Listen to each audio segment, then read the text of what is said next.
Good evening, everyone, and welcome to the Orange County School Board's regularly scheduled meeting this Tuesday, October 27th, 2020. Thank you all so much for joining us tonight. We have a bigger crowd than we usually have, and it's nice to see people in person. And thank you all for socially distancing and for wearing your mask. I have mine off because we're having a little bit of trouble hearing me right now, but I'll keep it on when I'm not speaking. Board members are, as you can tell, several of them are joining us telephonically. We appreciate the efforts of our board members. I think 2 of them are out of town. Regardless of where they are and what they're doing, all of our board members try very hard to participate in this meeting. So let me take a quick roll call. Member Gallo? Present, Madam Chair. Thank you. Member Lopez? Present, Madam Chair. Thank you. Member Cobert? I'm here, Chair. Thank you. Vice Chair Gould? Present, thank you. Dr. Gordon? Present and accounted for, Madam Chair. Thank you. Dr. Kester-Denel? Good evening, Chair. Member Byrd? Present, Chair. Okay, we have a quorum and a unanimous attendance. Though the state of Florida has moved us into phase 3 at the end of September, we wanted to make sure you were aware that we're following CDC guidelines for safety. We're still using 6 feet of social distancing by groups that did not come together, and we appreciate that, and we appreciate everyone, as I mentioned earlier, wearing their masks when they're in the room. We're going to begin this meeting, as we begin every meeting, with a moment of silence, and we invite you after that to join us in the Pledge of Allegiance. Madam Chair, excuse me, I had cued Bridget Williams, Dr. Williams, but I wanted to say something before the moment of silence, if you don't mind. I am so sorry, Vice Chair. Everyone sit back That's down. okay. And you know, oftentimes I will ask board members, Vice Chair Gould, I'm sure it's pertinent to our moment of silence. By all means, you're recognized. It absolutely is. The 28th of October is National First Responders Day. And while we have many, many first responders who are still with us and still serving, and now, of course, that first responder definition has expanded a little bit even into the healthcare. I wanted us to hold them up at our moment of silence and, of course, bless those who were lost in the line of duty. Thank you, Vice Chair Gould. And as the mother of a firefighter, I especially appreciate you recognizing that. So let us now take a moment of silence and a moment of appreciation of our first responders, and then we'll take the Pledge of Allegiance.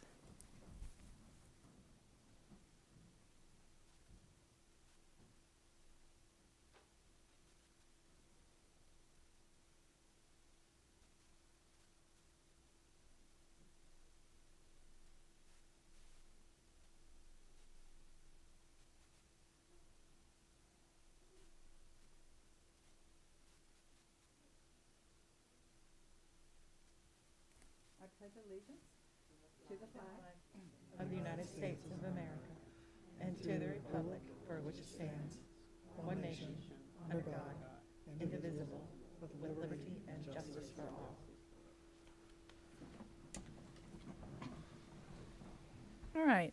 This evening, we are recognizing several schools for their green school efforts and sustainability initiatives throughout the 2019-2020 school year. With us tonight is the Director of Environmental Compliance and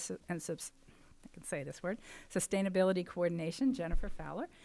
And so let me now call Ms. Fowler. How are you? Good, thank you.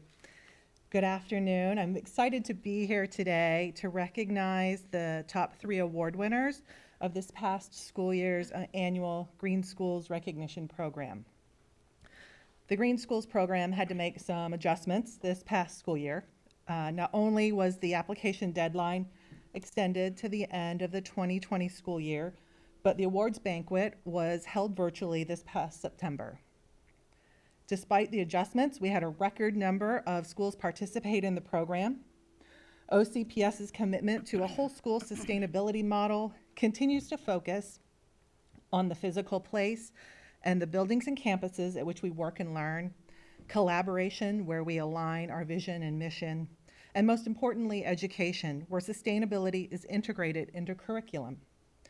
All of the components of the Green Schools rubric begin with the education and learning about the importance of our impact in the areas of resource conservation, by teaching the importance of valuable resources resources to improve our environment, which also saves the district on operational costs, the importance of health and wellness, community involvement, which strives to ensure we make a positive social impact for the betterment of everyone in our community, enhancing our school grounds, which teaches students to take pride in their schools and where the native flora and fauna are protected, and innovation, where project-based learning are real-world scenarios leads to our students having the ability to solve environmental challenges they will face in their lifetime.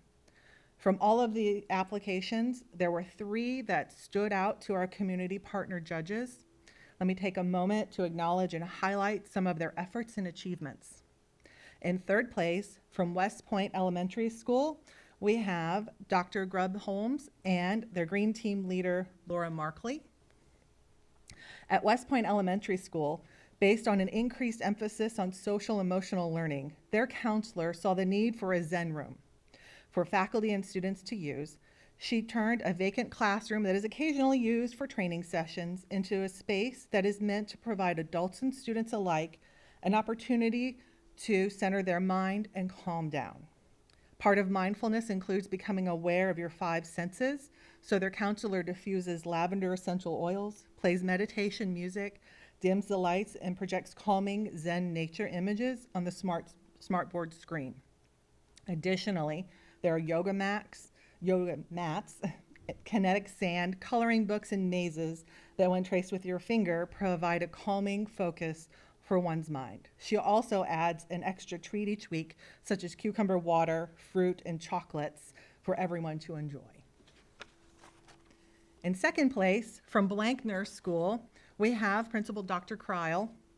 At Blankner School, a teacher wanted to increase the amount of butterflies on campus for students to observe. She bought several milkweed plants with caterpillars on them. Her class transported the caterpillars to cages so they could observe them easily and keep them safe. They watched the transformation from caterpillar to butterfly in the matter of a few weeks. The students absolutely loved finding new caterpillars on the milkweed plants and watching them eat till they were ready for their chrysalis.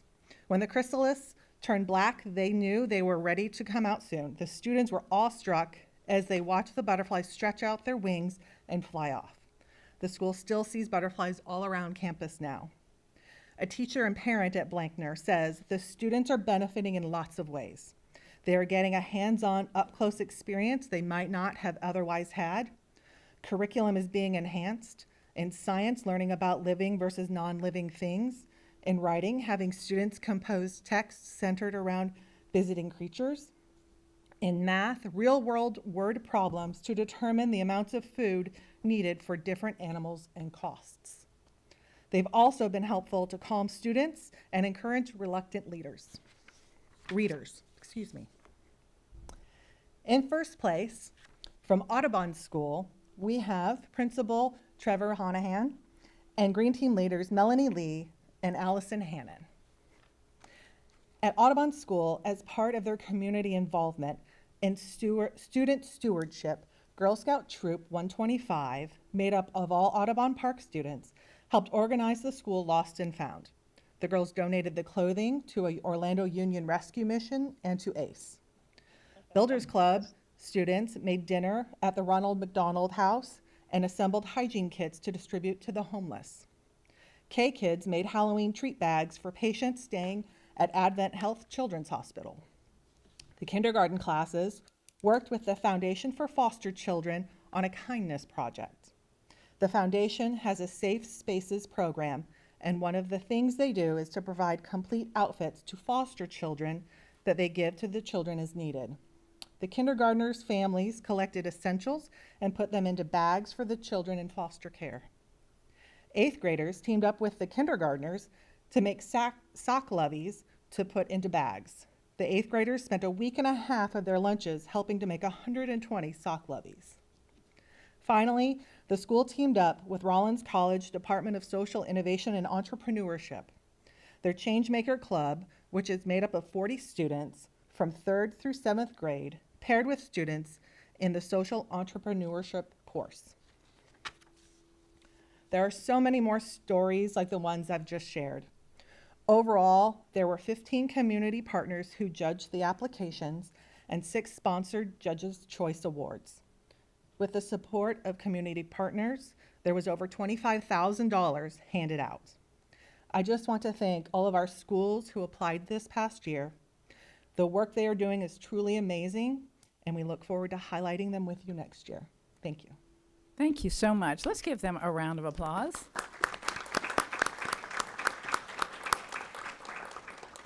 That was awesome. In each case, I was like, oh, I want to go out. I want to be in that school. I want to be in that classroom. I want to see those butterflies. Yeah, what a great, the Zen room. Yeah, all of it. I'm like, what a great place to be. What a wonderful place. What a great environment and educational opportunity. And Ms. Fettler, thank you. You're the only person we didn't recognize in all of this, and your leadership is absolutely instrumental. So round of applause for Ms. Fettler. So thank you. Okay, we have a special guest with us tonight from Windermere High School. Jillian Sutton was named the High School Athletic Trainer of the Year. To tell us a little bit more about Ms. Sutton and her accomplishments, we have our Chief of High Schools, Dr. Harold Border. Dr. Border, welcome. Good evening, Chair Jacobs, members of the board, Superintendent Jenkins. Thanks for this opportunity to recognize all of our athletic trainers at all 20 of our high schools. We are truly blessed to have full-time athletic trainers in our school, and they do an amazing job for our students and families each and every day. They play a vital role in our high school athletics. Main duty is providing immediate care to our injured players. They're the first to respond to athletes and are equipped with the knowledge and training to provide care to every situation at hand. Additionally, our athletic trainers provide indirect value to schools and communities. In schools that employ full-time athletic trainers, which are all 20 of ours, students have lower injury rates, reduced absenteeism. Parents spend less time away from work because of the on-site diagnosis and rehabilitation. Parents also spend less time and money on unnecessary doctor visits because of the mainstreamed referral process that our athletic trainers facilitate.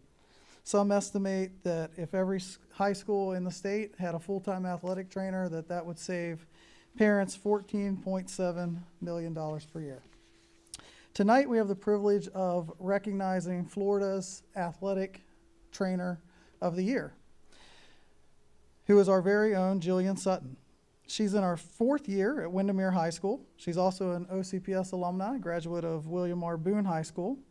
And we firmly believe that this anonymous recognition was due to a very serious heat stroke situation that she responded to and handled with precision.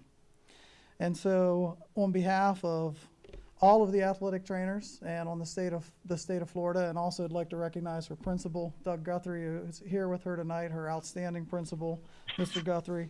I would like to bring forward Ms. Jillian Sutton in recognition for being the state of Florida's 2020 High School Athletic Trainer of the Year.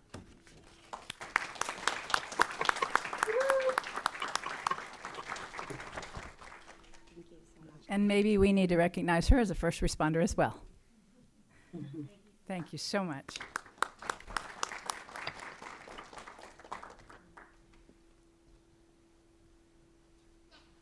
Okay, let me call on our Vice Chair, Vice Chair Gould. I just wanted to give my extended congratulations to the athletic director, coach, and of course to Mr. Guthrie. Remember, Windermere is only in its 3rd year of operation, and we have already shined a light on so many stellar employees and students that come out of that school. And of course, they are coming from other schools within our district. And it's great to hear that you're also an OCPS grad. That is fantastic. But I'm sorry I'm not there to personally bump elbows with you, but I thank you for your service, for your heroism, and for being such a great example for our students. Thank you, Vice Chair. All right, and thank you, Dr. Border. Thank you, Principal. It's great to have you with us tonight celebrating your athletic trainer year. Awesome. So let's now turn the meeting over to Member Lopez, who wants to honor and acknowledge some of the honorees from our 2020 Hispanic and Latin Heritage Virtual Celebration held on October 14th. Thank you, Madam Chair. The word heritage to me means not only where we come from, but also what we choose to pass on to future generations.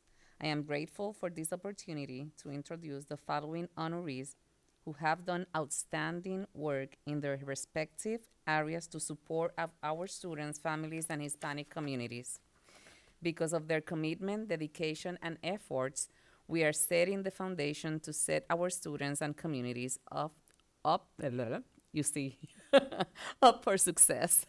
If each honoree can briefly stand when I call your name, and please hold your applause until the end. Oman Machuca, one of our local national honorees, Emmy Award winner, anchor and senior reporter with Telemundo Orlando. Gracias por venir, felicidades. Alianza for Progress, an advocacy organization for civic engagement for Puerto Rican and Latinx communities across Florida. They are represented by Marcos Vilar, President and Executive Director, and his outstanding team. Gracias, felicidades. South Avionics Training Center, who have opened their door to a real career and a real opportunity by offering scholarships to our students and at Colonial High School. They are represented by Jonathan Ibarra, President of South Avionics. Jovenex, an advocacy organization for our Venezuelan migrant youth here in Central Florida. They are represented by President and Vice President Jose Gamboa and Cecilia González. Felicidades y gracias. Bernardita Sierra, Director of Educational Guidance at the Consulate of Mexico, who has helped immigrant students successfully fulfill their academic, emotional, and social needs. Gracias, Bernardita, y felicidades. Maddie Plomi Cruz, Multilingual and International Students Chair, as well as third Vice President for the Florida PTA in Orange County. Hi, Maddie. Felicidades, gracias. Mariesi Dávila and Julio Peña with Aquí y Allá Media Group. Gracias, felicidades. Jose de Jesus, PE teacher and coach from North Lake Park Community School. Felicidades, gracias. Brenda Diaz, ESOL teacher from Innovation Middle School. And Ira Vicente Rolón, AP Spanish teacher from Timber Creek High School. Felicidades. También fuiste la ganadora, ¿verdad? De Word. Yes, 2000 and... Thank you so much. Nice. Thank you and congratulations. Gracias. Felicidades y un honor para mí. If you want to know more about these outstanding teachers, I invite you to watch the Hispanic celebration in our YouTube channel. Felicidades, congratulations. You are so very deserving of this recognition. I am proud and honored to recognize you all tonight, as you are an inspiration to the outstanding achievements of our students can one day reach when they give back to their communities and chase their dreams. As you leave, you will be handed a certificate of appreciation and commemorative coin to take with you. Please join me in applause to personally thank you on behalf of our school board.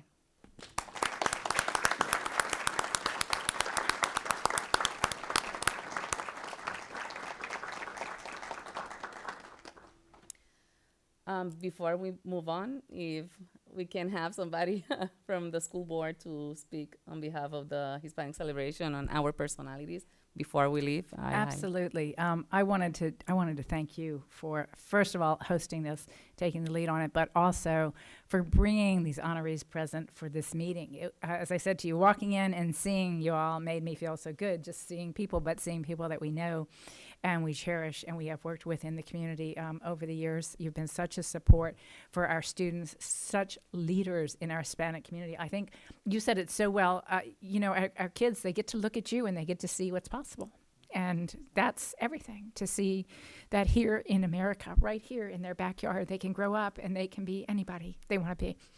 And but for you, they wouldn't know that. So congratulations. Thank you. Great job. And let me see if we have any other board members who want to comment.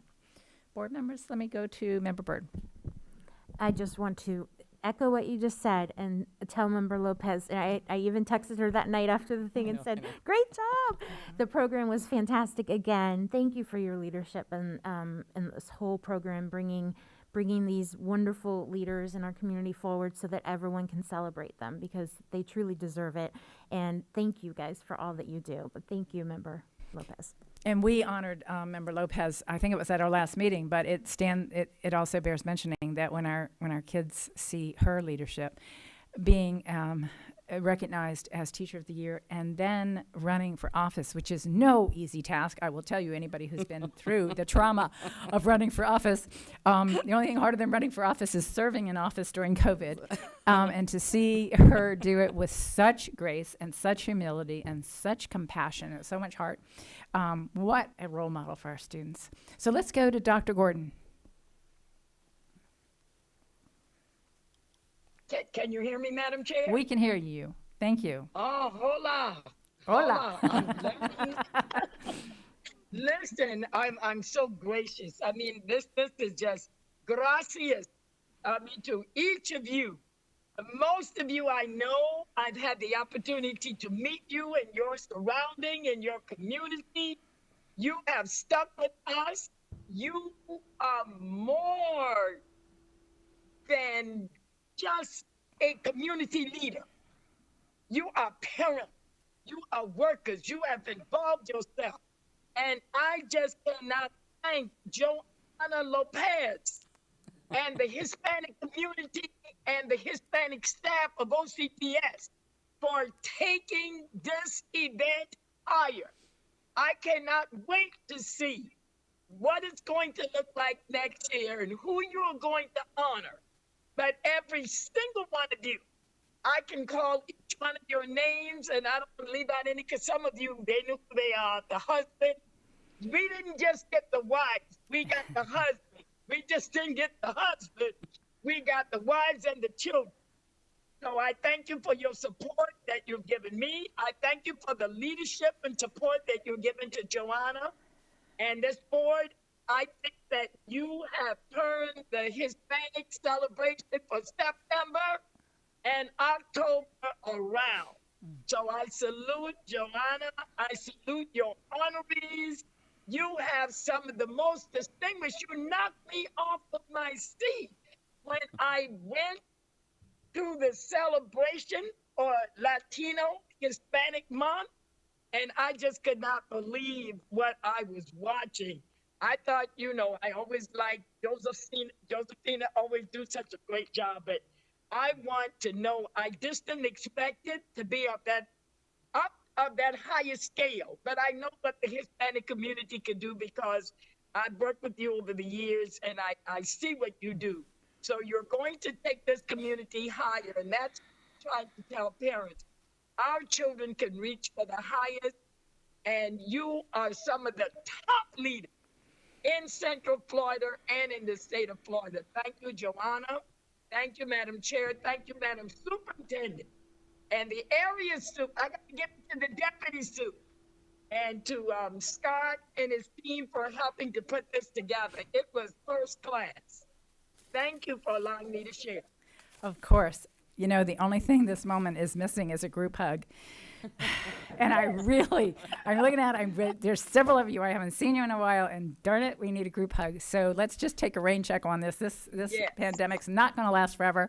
Let's get back together when it has passed, and we'll make sure Dr. Gordon is present for that group hug, and Yes. we'll all celebrate. Maybe around maybe around a good meal. Sounds like a great idea. Let's make it a That date. sounds All great. right. Thank you all so much. You don't have to stick with us the rest of the night, but we sure are grateful that you showed up in person for tonight. Thank you.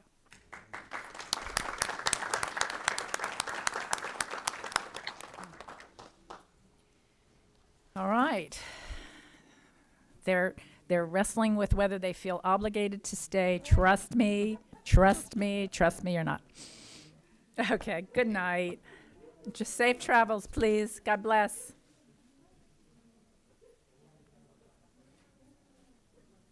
Or que Dios los bendiga. How are you? Thank Okay, we have a number of proclamations that we're recognizing this evening. Tonight, we're proclaiming November 7th through the 14th as Week of the Family here in Orange County Public Schools. We're also proclaiming November 8th through the 12th as National Philanthropy Week. November 9th through the 13th as National Psychology Week. And I'm also going to call on our superintendent to introduce newly appointed administrators. Dr. Jenkins, you're recognized.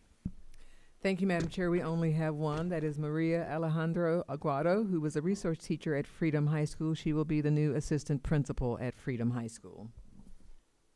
Thank you. And Ms. Alejandra is not with us tonight, I don't think, is she? Okay. All right. But thank you. Congratulations. Let's now move on to our strategic plan update. We have with us our school safety specialist, Chief Brian Holmes. Dr. Jenkins? Thank you, Madam Chair. Members of the board, we are required statutorily by guidelines to have an annual update from Chief Holmes regarding school safety. He has met with individual board members so that he could also share more confidential information. You'll recall some things about our school safety we do not publicize as an added measure of security for our students and staff. But as required by statute, this is your annual update. Chief Holmes.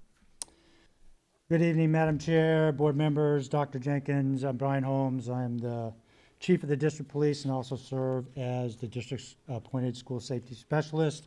I also have with me here tonight Anna Williams-Jones, our Director of Mental Health Services, in the event you have some specific questions that involve mental health. And then I also have Senior Director Doug Tripp from Safety and Emergency Management in the event you have questions about that specific programming. So here's tonight's agenda. I'm going to focus on some background. I'll talk a little bit about the role of the school safety specialist and its responsibilities, the prioritization that we have set up here at the district to pull this all together. I'm going to talk about compliance because Marjorie Stoneman Douglas High School Public Safety Act 7026 and 7030 are both very much compliance oriented. And last but not least, status and overview of the school safety specialist findings. Let's start with some background. Post Sandy Hook, the tragedy in Newtown, Connecticut, the school district got very serious about safety and security here at OCPS, and they contracted in 2014 with Safe Havens International. It's a school security assessment company that is focused on school safety and security and emergency management. They came and did an assessment of our entire program. And that didn't just involve a program assessment, it also involved an individual assessment of every one of our schools. They literally went out and took a look. They did an assessment and gave us recommendations how we could make those schools safer. They also gave us a cafeteria plan, so to speak, to choose from how we can upgrade and update the school programming that we had in place at the time. Well, the district, again, took it seriously, embarked on that, and in 2018, unfortunately, we had the Marjorie Stoneman Douglas High School tragedy in Parkland, Florida. The district brought Safe Havens back and said, okay, you were here back in 2014, please come back, take a look at our program now. How are we doing and what do we need to do to move forward and continue on our progress and making for safe schools here at OCPS? Well, they did. They came back, and I'm proud to say that they gave us a very good bill of health. And I want to share a quote that came directly from Safe Haven's report. And it says, in our opinion, OCPS has aggressively, proactively, and professionally confronted the topic of school safety in a manner that stands out to our analysts as among the most impressive efforts of this type we have seen during our assessment projects for more than 6,750 K-12 schools. Now, I'd say we've spent a lot of time focusing on being best in class, and I'd have to say that's a ringing endorsement of our effort to try to be best in class here at OCPS.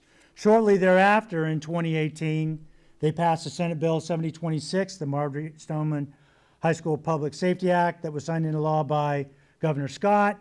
That, again, we hit the ground running on that because many of the requirements had to be put in place very, very quickly. And then in 2019, Senate Bill 7030, right on the heels of 7026, was signed into law by Governor DeSantis.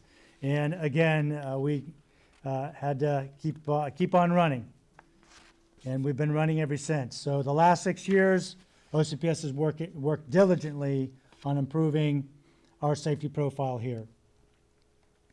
Let me talk a little bit about the school safety specialist role and responsibility, because I think it's important to point out that it's an appointed position. The superintendent appoints it, selects it. I'm required to attend an annual training that they had. I'm glad to announce that I passed the training again this year. I'm responsible for the supervision, oversight for school safety and security personnel, policy procedures, and building security designs. I lead the school district threat assessment team. I'm one of the trainers along with Anna Jones, and our main focus is on providing for a safe educational environment. Again, we'd love to come with one of your objectives: positive climate, safe environment. That's what we're all about. We're focused on that, and that's what we're trying to push forth constantly. I'm also responsible for reporting this out every year. Dr. Jenkins mentioned it in her opening that I'm to report out to the board the status of the safety and security of our schools and our programming, and then provide any findings and recommendations I might have to move the program forward.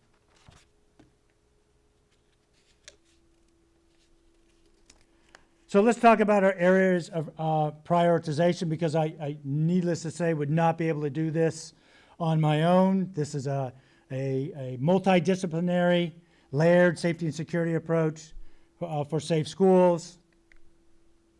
It involves the area of police and security, which the department that's responsible for that is the district police. It involves emergency operation and preparedness, which is our Department of Safety and Security, Safety and Emergency Management. It involves physical security improvements, which our facility services and our asset protection team spend their time on and focus. And then last but not least, mental health is carried out by our Student Services Department. We really have two strategies that are in place. The first strategy, we call it prevention and early intervention. I'll talk about that here in a moment. And then also a strategy that we push forth is called risk mitigation. Let's talk about police and security. The district police is responsible for providing law enforcement and safety screening services to the district. We liaison with our local law enforcement agencies. I manage the security and our communications and intelligence capabilities. And we also oversee the Marjorie Stoneman Douglas High School Public Safety Act compliance component. And we also, this is something you may not be familiar with, but we also are responsible to comply with the Gene B. Cleary Act compliance for our technical college program. That's a whole nother can of worms, so to speak, and I'm not going to go into that in detail tonight, but there's a lot to that, and you'll be hearing more about that probably later on this year. So some of the actions that we've taken to comply with this is we established the district police. In August 2015, we stood up a district police It was a recommendation from Safe Havens International. It was no easy task, I want to assure you. I was here from the beginning of that program startup, and we're quite proud of where we brought it today. We focus our efforts on prevention and early intervention strategies. An example of that would be if a student were to make a threat and it was on the weekend. It could be in the middle of the night, for example. I have an on-call police commander. I have an on-call intelligence analyst. We'll all be woken up. They'd let us know there's been a threat made by a student. They'd be looking into that. They'd identify some background information, directory information on that student. We'd be notifying the local law enforcement agency if we thought the threat could be credible. We'd ask them to go out and look into that threat. They'd literally go out to the student's home, wake them up in the middle of the night, assess the threat, obviously engage the parents in the conversation, and then quite often if there's a threat and involves a weapon, they may even ask if they can search that student's room for the weapon. So that student wouldn't be coming back to school on Monday morning without an appointment with the principal. Obviously, the principal will have been woken up and notified. And the whole point I'm trying to make to you is none of this goes by without it being run completely to the ground before Monday morning. When I got here, it wasn't like that. Today, every threat is run to ground before it comes to school on Monday morning, if we're aware of it. Some of the other actions that have been taken is we've stood up threat assessment teams in all of our schools. This is a Marjorie Stoneman Douglas requirement. I'll talk about it a little bit more later, but I do want to point out that this really, threat assessment sounds like it's very complex, but it's really not. It's a team problem-solving approach to help kids who have a conflict and they're having trouble resolving it on their own. That's really the bottom line of it. I can go into great detail about it. I won't, but that's what it's about, helping that student resolve that conflict before it results in a violent act. We also conduct random safety screenings in our schools. The district police is directly involved in that. It involves electronic metal detection. We have large-scale screenings we do. We also do smaller scale screenings. I don't want to go into details on how we do that, but those are some terminology we do. And we also arrange for school-based screenings that are done by school administrators with the support of their SRO team. We also oversee the visitor management program that we have here, and for safety and security reasons, all visitors that enter into our schools are entered into our visitor management system and are screened to make sure that if there's anything that we need to know about them and their background, we'll be notified of it. This is just another example of a prevention and early intervention strategy. We don't want it coming to the school. We need to know before that enters the school. Prevention and early intervention. I do want to talk about an impending action that's coming soon. We were actively pursuing the purchase of an emergency notification application when, fortunately for OCPS and all the other school districts in the state of Florida, Senate Bill 70 was passed by the legislature, and an alert system for public schools was funded and signed off by the governor. We're very pleased that that happened. This is called Alyssa's Law. It was passed in 2020, and by school year 2021, the Florida Department of Education Office of Safe Schools should have procured an alert system, and we'll be able to put that alert system in place here at the district. The good news is, as part of that, we're saving quite a bit of money because the alert systems are quite expensive. And two, it's going to be standardized throughout the state, so we're going to be on board with that standardization. And quite often, in my experience, when FDOD spends a lot of money on something, eventually they mandate it upon us. So with that said, it's best to get on board and ride that train with them. Let's talk a little bit about safety and emergency management and emergency preparedness. This is an example of risk mitigation strategies. I call it PPPTD, which is P for policies, P for plans, T for training, P for procedures, T for training, and D for drills. And we have a very comprehensive suite of policies, plans, procedures, trainings, and drills. Very comprehensive. You can see a list of them up here. I'm not going to go into them in detail. If you have questions about that, you can we can bring Senior Director Tripp up here. But with that said, for this year, I do want to highlight the fact that Safety and Emergency Management created our own COVID-19 Health and Safety Procedures Manual, which is uploaded on our web address. If you want to go to take a look at that, it's on www.ocps.net, and it's on the front page. So if you want to know what our procedures are for COVID-19, you can go in there. It's a living document, so we can update it because these procedures change occasionally. And they're able to go in there and change it very quickly. And everybody can get on board with it, and we can send notifications out to our schools and out to our partners that there's a new change, and you need to take a look at that and go right to that procedures manual. Again, this is more examples of emergency preparedness training. Our suite of trainings that we've got listed here for emergency preparedness training itself are actually located on Canvas, and some of it is mandatory, some of it is optional if somebody may be interested in actually expanding their knowledge on this. But that said, it's available for all our school-based employees and our school administrators. We also have the drills that we're required to do. And this year, the drill schedule is 7 fire, 10 active assailant, and 2 severe weather. So that's what's going on in our schools every month. Lastly, some other actions taken by Safety and Emergency Management is they have an emergency operation and preparedness resources for the district. One in particular I'd like to point out is they have an emergency operations center. So if we're managing in a long-term emergency, not something that happens very quickly and we just got to stand something up very quickly, we have our own emergency. We call it our Global Intelligence Operations Center for that.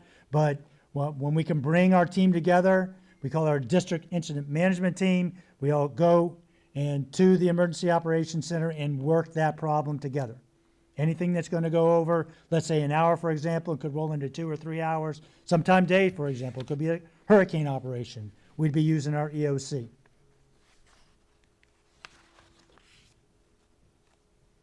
Let's talk a little bit about physical security improvements. And again, this is one of those areas I'm not going to go into detail on, but I will say that our facilities and asset protection team have continued to advance our security camera systems and security cameras we have here at the district.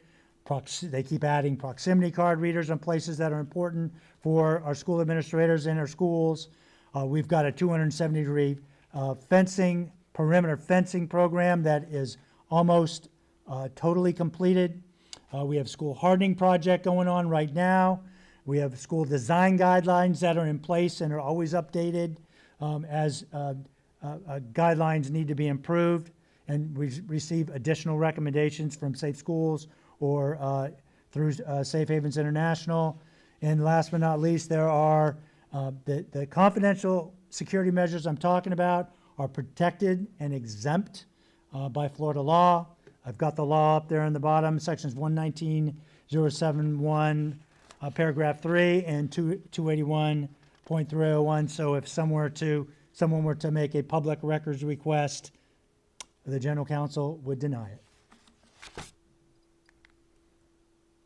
Let's talk about mental health. In the past, this was a missing piece when it comes to safety and security for schools. I'm happy to say it's up and running, and we have a robust program here at Orange County Public Schools. I am pleased to report that we have a full-time social worker in each of our 20 traditional high schools. This year, we will be conducting the required 5 hours of mental and emotional health education, which has started this month here in October. It's going to go again in November, January, February, and March. These lessons are required by the state board rule, and I guess I'll read it off, 6A-1 decimal 0941121. If anybody's interested in some late night reading, go to that. OCPS has also been collaborating with Devereaux to coordinate mobile crisis intervention for OCPS students. The intervention provided by the mobile crisis team is intended to help reduce the number of students who may need to be Baker acted.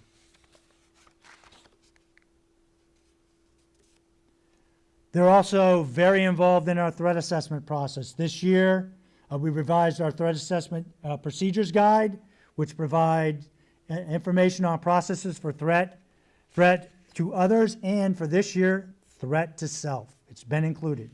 This is to assist schools in completing the threat assessment process, and it's a little more, I don't want to say complex, but takes a little bit more time than we would like, but it's very comprehensive, and it's important that every threat is addressed. Parents and documented, I must say. Here's good news for parents. Parents who need a mental health resource can call the Parent Resource Line, and I have a number here, 407-407-317-3694. Let me repeat that, 407-317-3694. If you call that number, staff will assist with connection to school-based and community-based mental health and wellness resources for your child. And lastly, the Student Services team will be presenting at the November 7th Parent Academy with a focus on social and emotional learning, trauma, and wellness.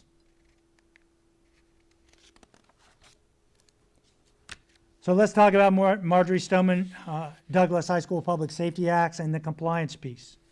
I've already referred to it a little bit. Let me repeat it because it's just important that you know that we're required to do these things, and we are here at the district. Some of the actions taken are, we have assigned one or more safe school officers. We often refer to those as school resource officers or SROs at each school facility within the district, at least one.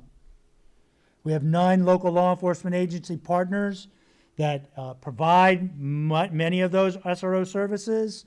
We also have the district police that we actually provide SRO services for 3 of our schools. We are required to have bell-to-bell coverage. The SRO can't leave the campus to go for lunch, can't leave the campus to go for training. The SRO is to be on campus the entire time school is in session. If they have to leave, they have to be relieved before they leave the campus. All charter schools are required to have the same. And I'm here to confirm that the charter schools are in compliance with this. They have either a safe school officer or a guardian on their campus while school is in session.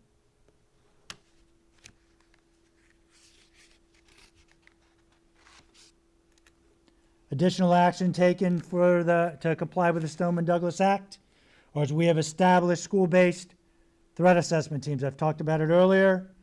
Just let me give you a little overview on the team itself. It's to be comprised of a principal or assistant principal, discipline dean, a law enforcement professional, mental health designee.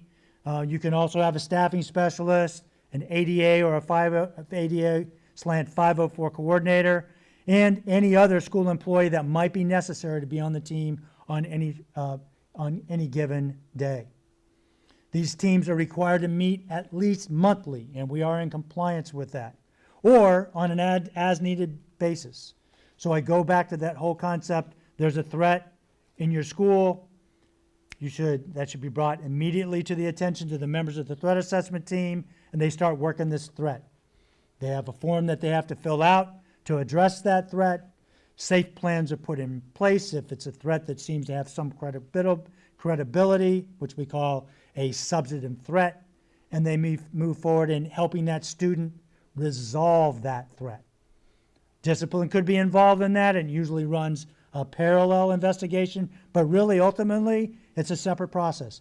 The threat assessment team's responsibility is to resolve that threat and keep a violent act from occurring in our school. We've also been involved in developing a mental health, along with others from our district threat assessment team, developing our school threat assessment team procedures guide, developing our online school threat assessment form and submission site, and last but not least, conducting threat assessment training for our school administrators, for our mental health designees, for our school resource officers, as well as others.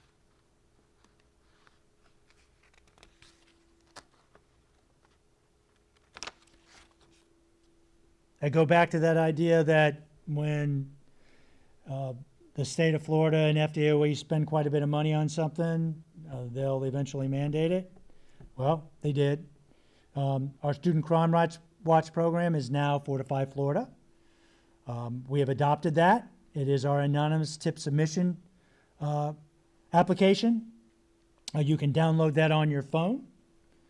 You can also, it's also located on every student's laptop or tablet that they have, issued to them by OCPS, and it can be found on OCPS District's website at www.ocps.net. I encourage parents, download Fortify FL, put it on your phone, encourage your students to do that. Please, if you see something, know something, say something. We need to know, and this is where we want you to report if it needs to be anonymous. You need to do it in a timely manner. You're not at school, this is after school hours, during school, just get it out, get it to us. That's going to go to the principal, it'll go to myself, to my cell phones with me all the time. It's going to go to my Intel analyst team. It's going to go to the SRO on the campus or that agency. And we're going to address those threats immediately, or those tips, whatever it may be.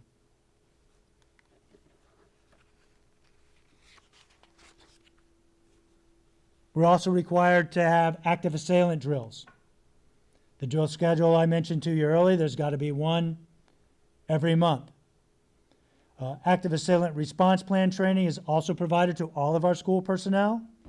Active assailant hostage situation training conducted in coordination with our local law enforcement partners that provide SRO services to those schools. They're involved in that training as well. One of the systemic breakdowns at Marjorie Stoneman Douglas was from law enforcement all the way down to schools, procedures, safety and emergency management practices, district, their threat assessment teams, everything just systemically broke down. If just one of those things would have worked, one of those things could have stopped what happened at that school, but every single aspect of it was fragmented. They weren't working together. They weren't talking with each other. And the job of the school safety specialist and this team that I've just mentioned to you is to work together to make sure we don't have a systemic breakdown here. That's the idea. We work closely with our law enforcement partners as well. They're involved in these conversations. We engage them when we put policies and procedures together. And again, they're involved in conducting this training at the schools where their SROs are serving.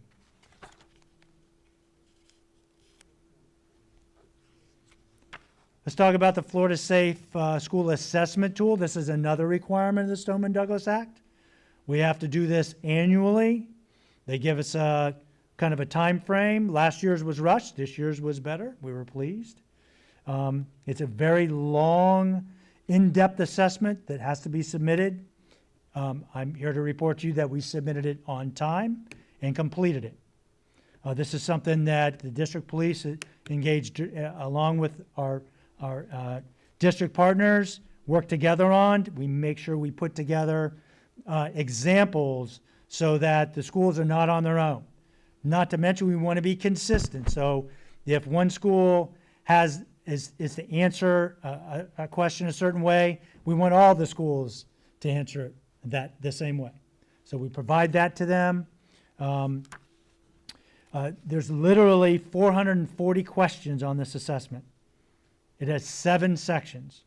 And again, it's very comprehensive, and it is exempt from public records disclosure. So for those of you who are interested in providing that public records request, the general counsel will deny it.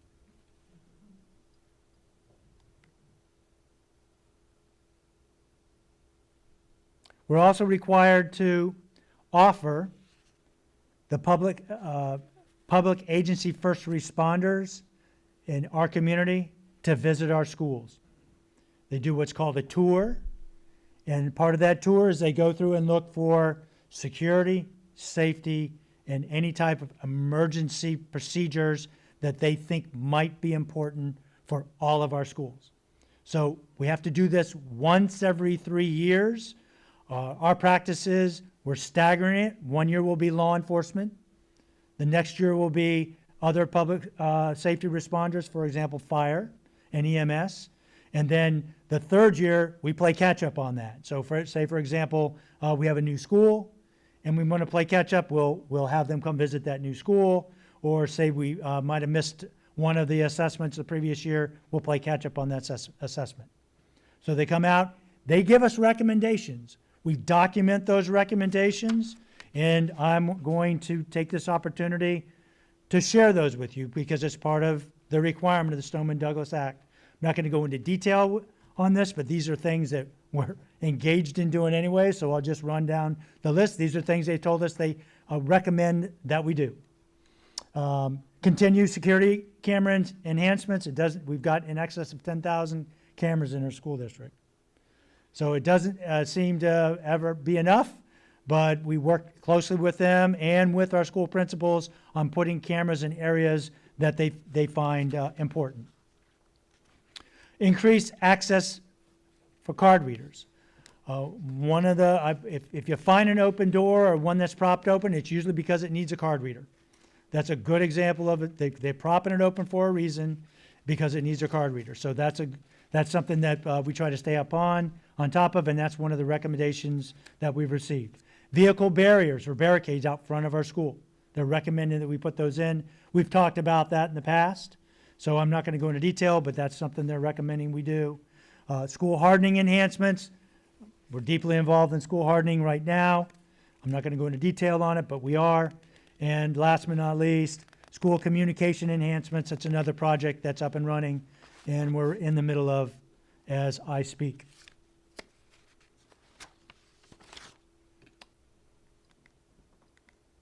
So let me talk about my findings, and I'm here to report to you that Orange County Public Schools is in the process of meeting or exceeding the requirements set forth by the Marjorie Stoneman Douglas High School Public Safety Act, both 7026 Senate Bill and Senate Bill 7030. And how are we exceeding it? Well, I just went down a whole laundry list of things that aren't required. We were not required to stand up a district police to work closely with our law enforcement agencies and liaison. So we don't have that systemic breakdown of communication. We weren't required to create a safety screening program, but we have and we do. We weren't required to have electronic access control systems, but we do.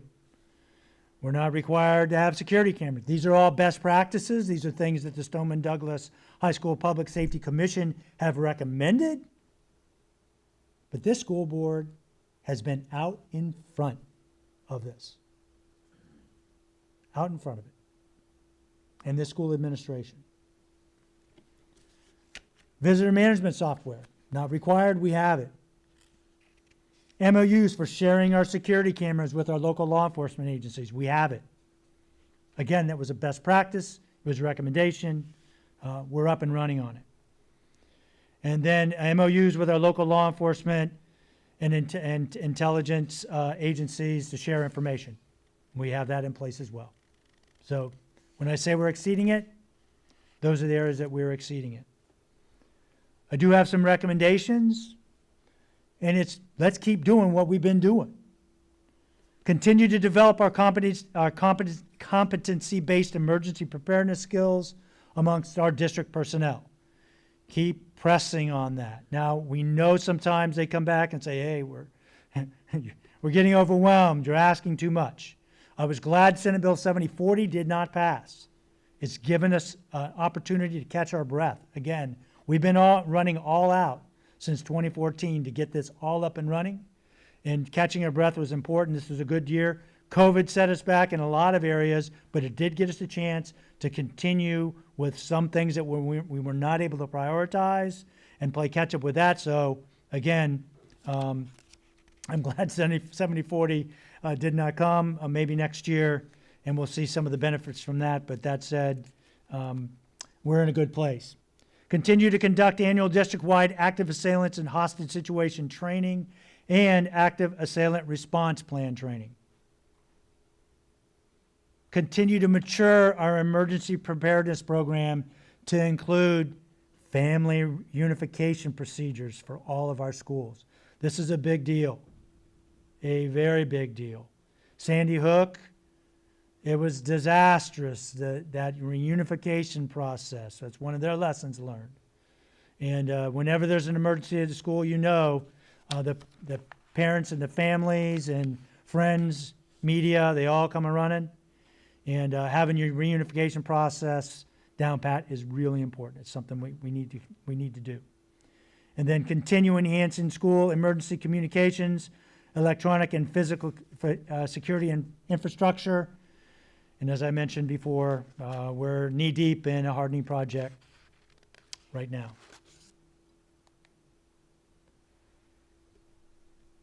What's helped oil our programming? It's been funding from the state of Florida. We're grateful that some money came along with and grants for our hardening projects that we're currently working on.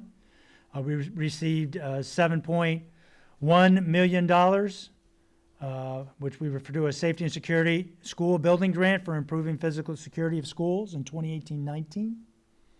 We received another $3.6 million from the Florida Department of Education School Hardening Grant, that both of which we've had to share with our charter schools, but you know they're much fewer than we are. We have 41 charters, and we've had to share that money, and they've put it to use as well. We received $143,000 for a Title IV and Hazardous Material Emergency Preparedness Grant for a 2-day full-scale exercise that we carried out in 2019, which was quite impressive and very well received by our law enforcement and emergency response community. And then we received a $70,000 grant for our District Security Operations Center in 2019-2020. We renamed that our Global Intelligence Operations Center, and I had an opportunity to show you all in our private meetings a photograph of that and share with you some details about it, which I'm not going to go into detail about here, but you've got a chance to take a look at that. We also had a $400,000 Student Resilience Project grant, which is essentially put on hold due to COVID. It's very difficult to carry out that particular project with COVID-19 in full swing, so that's something that we have on the burner, and we want to move forward with that. And Senior Director Tripp is working on some of the backhaul work on that as we speak. Pending is a $3 million grant that we're applying for from the Florida Department of Education. Again, school hardening grant, which will be shared with our charter schools. And we're hoping to have that in our back pocket to be able to spend on 2021 improvements. With that said, that's my update, and I'll turn it over to the superintendent for comments. Thank you, Chief Holmes. We are pleased with this report. Certainly, I know that he met with individual board members, but any discussion or questions you might have now, we are open to hear your comments, Madam Chair. Thank you, Dr. Jenkins. Thank you, Chief. Excellent job. Excellent. Every time you give this report, you do an excellent job. It makes me feel very proud of you, your team, Dr. Jenkins and her administration, and you make us feel good and safe. And that's even more important than feeling proud. I remember I called you when I was campaigning, and I watched your presentation, and I was excited about coming. I was always excited about coming, but I was excited to see how much forward thinking Orange County Public Schools was doing in the area of safety. So thank you for that reassuring report as well. Let me begin with recognizing Member Byrd. Thank you, Madam Chair. Chief Holmes, I just have to tell you, thank you. The best meeting I had last week by far was my meeting with you and the group. Speaking as a mom who drops her children off at school, at two different schools every morning, this briefing and learning all of the things that you are doing to keep my babies safe every day and all the other children that I worry about every day as well brings such comfort and peace. It's just, I left that meeting and I just felt this overwhelming calm, like, golly, you know, we're doing so many things that so many people just don't know that we're even doing. And like I told you in the meeting, I'm so frustrated that we can't tell everybody everything we do. And I know why we can't, obviously, but I just wish all the parents out there could know all the things that you are doing and your staff and all the different departments, like you said, working together to make sure that all of these children are safe every day.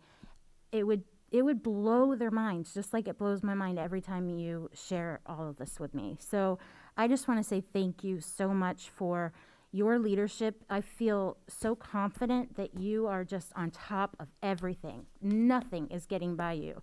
And it's just fantastic. So thank you so much for your leadership. Thank you for everything you've done. Thank you to all of the staff, all of the team. I love that we are now pulling in the whole mental health aspect of it, because as we've all known, that is the key. That is what has been missing so much from preventing these things. And I also love how you've studied past tragedies and you know what went wrong and what we need to do to make them better. So, I'm just so thankful and so proud of our school district. So thank you for everything you've done. Well said, Member Byrd. Let's go to Vice Chair Gould. Thank you for this presentation. It is always informative, and I think it's comforting for anyone in the community that's listening to know that we continue to focus on safety and improving it year after year after year. And as you pointed out, we have been ahead of the curve even before some of the tragedies in our own state happened. One of the things, Chief, that you and the team and I talked about is communication, and we get better at that every year too. But we want to make sure that all the resources are very easy for our students to find and that they are continually reminded. So I'm just going to reiterate things that I think would be helpful, like posters in the restrooms on the back of the door, places that they go. If we can even text message out links periodically, because I know it's on their laptops, but let's face it, the device they carry in their pocket is the one that they use probably the very most.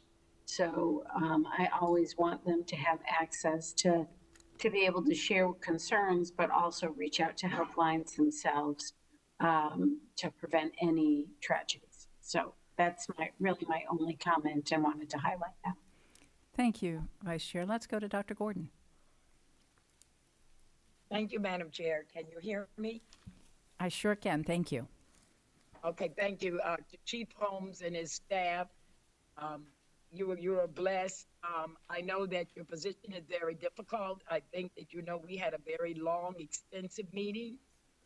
There were a lot of things that you did not have a chance to cover that you and I talked about, that for the public venture, I'm going to have to speak to those issues.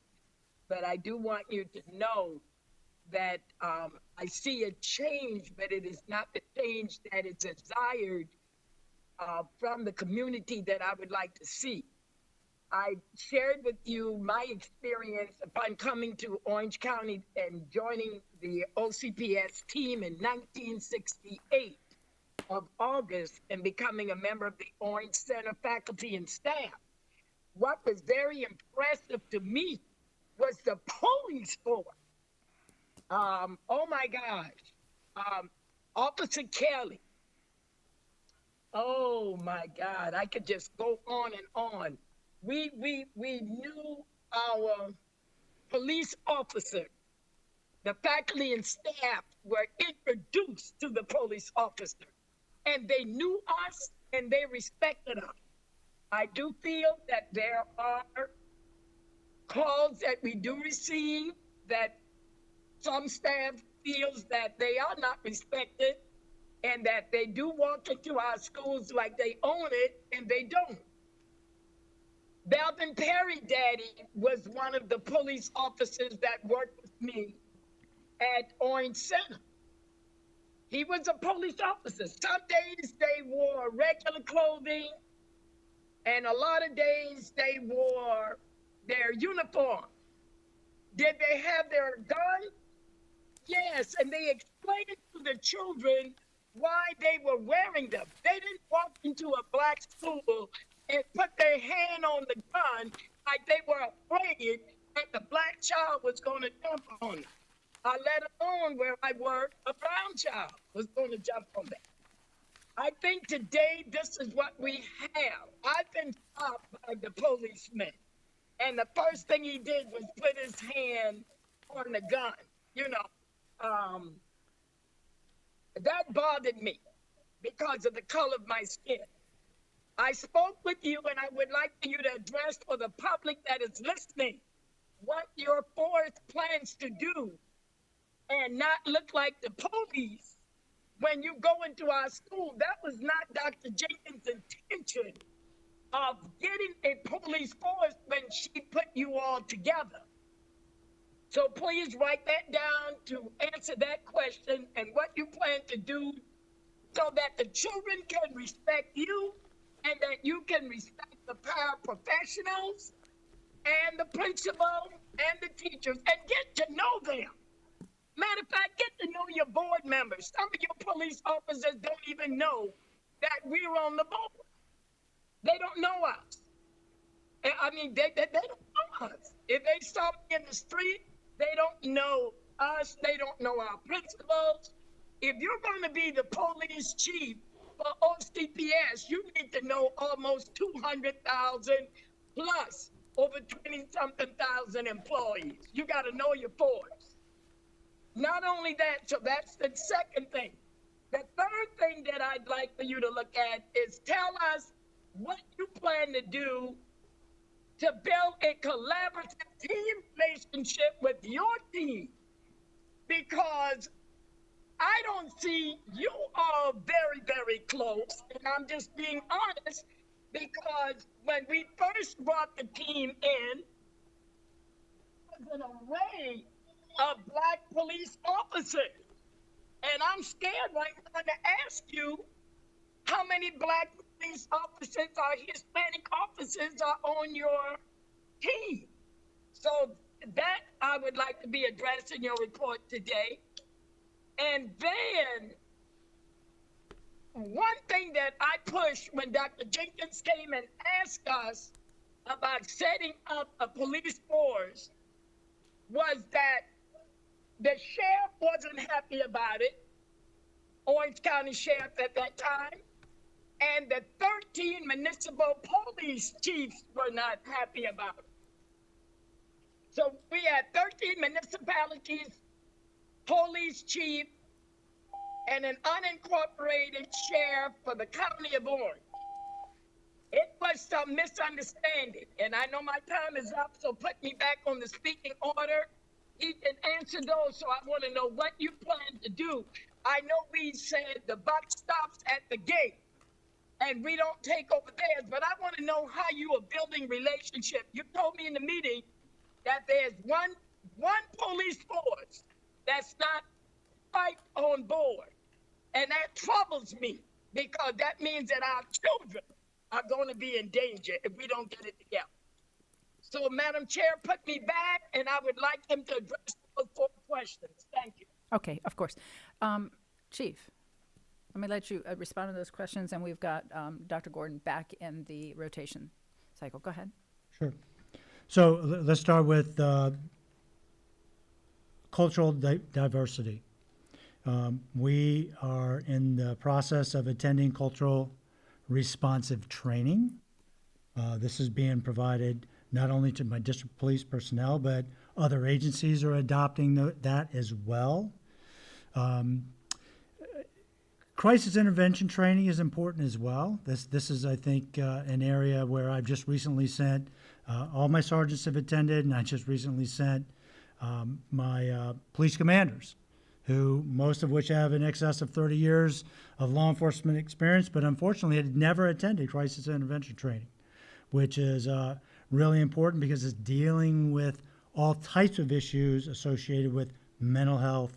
And it's just important to be able to relate to people on all spectrums and all levels. And crisis intervention training is a way to achieve that. As far as being collaborative, almost everything we do here in the development of policies, procedures is a collaborative effort. Good example is our district threat assessment team. It's made up of legal services, mental health, student discipline, district police. So we're all working together to create procedures, to roll these out to the schools, to train procedures, and make sure that there's plenty of support behind those type of procedures. They've got someone to call if they have questions, and it's a team approach. The safety and emergency management. If anybody does collaboration well, it's our safety and emergency management team.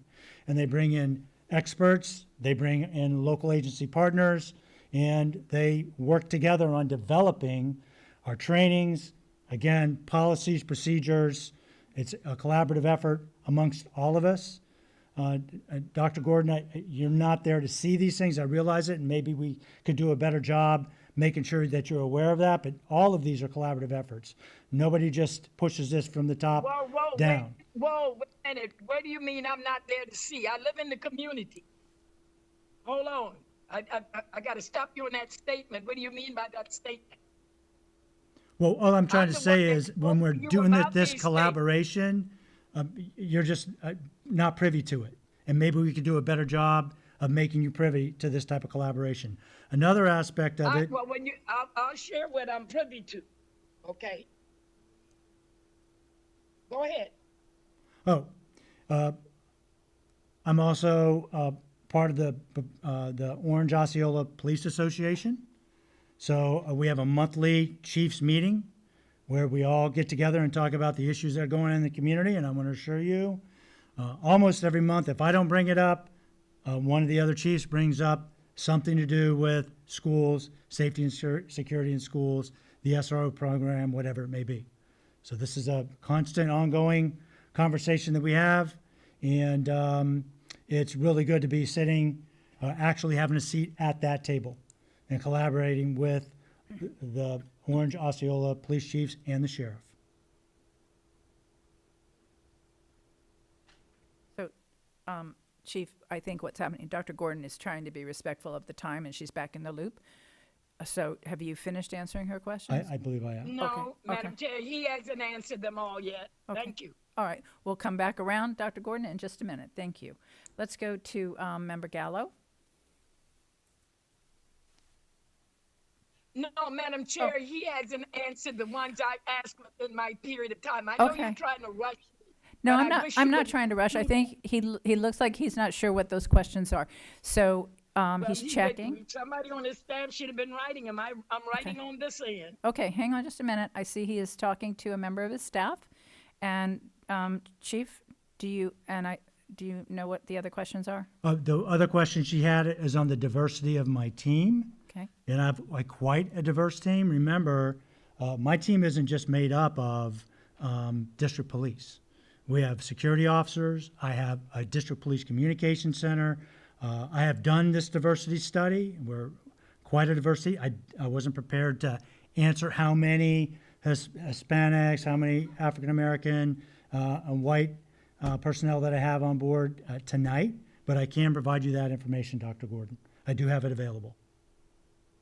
Dr. Gordon, did that answer your questions? If not, can you? Well, he go ahead. didn't. He went into Osceola County. We have no jurisdiction in Osceola. I think I'm the only one get paid for Osceola in this room. I asked him about the 13 municipality police chief and building the collaboration within my 5 minutes. I asked that question. That was not answered. Chief? Building collaboration with our, Yes. So the part of that collaboration is I'm part of the Chiefs Association. I meet with them monthly. I have all their phone numbers and they have mine. If they have an issue, they call me, Dr. Gordon. This is an ongoing circumstance where if they have any issues with what's going on in their schools or anything to do with the SRO programming, security at schools, conflicts possibly, say for example with an SRO and a school administration, they call me directly.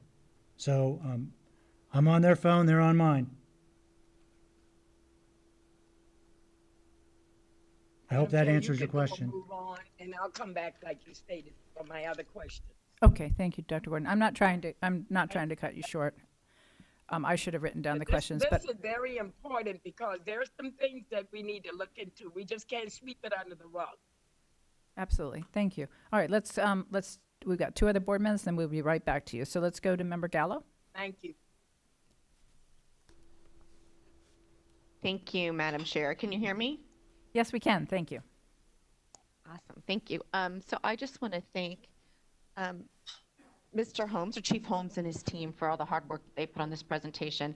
As many of my board members have stated earlier, it is reassuring knowing how much emphasis we put on the safety and security of our schools to ensure that every student, teacher, educator, staff member is well taken care of. So that is very much appreciated. I also, as I believe Member Byrd mentioned, am excited about the mental health piece of this. I think that is a piece that has been lacking in the fact that we're placing emphasis on it. I know that we're looking at a Baker Act policy to come forward, and I'm looking forward to that. But it's important that we, especially in the time of COVID, that we look at the mental health of our students. When the Marjorie Stoneman Act first passed, I was really concerned about these threat assessments. I read the 22-page document. I was concerned about our Black and brown students, what this would mean to them. I was concerned about arrest rates going up. And so I just have to commend Chief Holmes and his team for all the good work that they've done. I so appreciate the way he framed the threat assessment to really be more of a team problem-solving technique to help our kids be safe and to do well and to support them. I love the framing of that because I think that takes some of the scariness out of what we have to do on a day-to-day basis, especially for our students. So I appreciate the time, the effort, and the care that's been placed in this. So thank you very much. That's all, Madam Chair. Thank you, Member Gallo. Member Lopez. Thank you, Madam Chair. Congratulations for the presentation. I really like it. It was very detailed, and I feel very comfortable to have a daughter in Orange County Public Schools because we are exceeding the what Stoneman Douglas Act is requiring for our schools. So, but I have 3 questions. I would like to have more details on the threat response for suicide and self-harm, and also about the drills. Can we have any type of modifications because of of the pandemic, based on social distance and and all that we are facing during this time? And also, do we have in the district website any type of description of our police officers' responsibilities in our schools? Because sometimes when we have people coming to our school board meetings, I think that there is a lot of misunderstanding of the responsibilities of our police officers in our schools. So we do have a district police website, for example. You can get through it from our OCPS.net website. It's not in great detail about the description of the responsibilities in the schools. We actually brought this team on that are here tonight. You see 2 examples of my police sergeants here to do weapons screening. We didn't really hire them to bring them in to be SROs. So we do have, as part of our SRO agreement with the local agencies, a description of their responsibilities. We do not have that on site. That's a great suggestion. I like it, and that's something we can do. As far as the mental health response, I have Anna here. Anna, would you like to come up and talk a little bit about the mental health response? And while she's heading up here, I'll talk about the drills. Those drills are required. So we have the 10 active assailant drills. One thing that we've done is we have the teacher actually simulate the drill. We don't want all the kids, say for example, going to a safer corner. And I don't want to go into details about what that may be, but we don't want them huddling together. Obvious, COVID issue. But we encourage the teacher to have one of the students demonstrate that. Where's the safer corner? And what would you do if you were to go to the safer corner? So that's an example how we've modified the drills so we're not putting the kids at undue risk, but still be able to emphasize the fact that when we have a lockdown, this is what you're supposed to do. I hope I answered your question on that. Yes, sir. Anna? Good evening, board members, Superintendent Jenkins. Board Member Lopez, could you be specific in what you would like to know, and I will try my best to answer that for you. Sure. I just want details on the threat response process with the suicide and self-harm. So when we receive notification in our schools that a student has said or written something which indicates that they might be at risk for behavior that would harm him or herself, we have a process that we go through. All of our schools are trained in our threat response flow chart. And so as we start that threat response process, the first things that we do are we notify the school administration that there is a concern, and then we notify parents. And so when we notify parents, we let them know that something's been brought to our attention and that we have a district process that we are going to go through, so that if they choose to come to the school, that we will complete that process and give them the information that's necessary so that they can partner with us in order for us to then help make the best decisions for their student. After we've notified parents, then we are required by state rule to conduct a suicide screening. And the screening that's been chosen in OCPS is the Columbia Suicide Severity Rating Scale. That's a questionnaire that we use with students to help us understand just how formed, how thought out their plan is, and to also then help us know how we best need to intervene with a particular student. So after we do the screening and we get that information, then there's conversation with the student about ways that they can seek help and how we can assist them in the help that they need. New this year, in accordance with House Bill 945, if we feel that additional intervention is needed, then we reach out to Mobile Crisis. Mobile Crisis is a community response that provides additional intervention.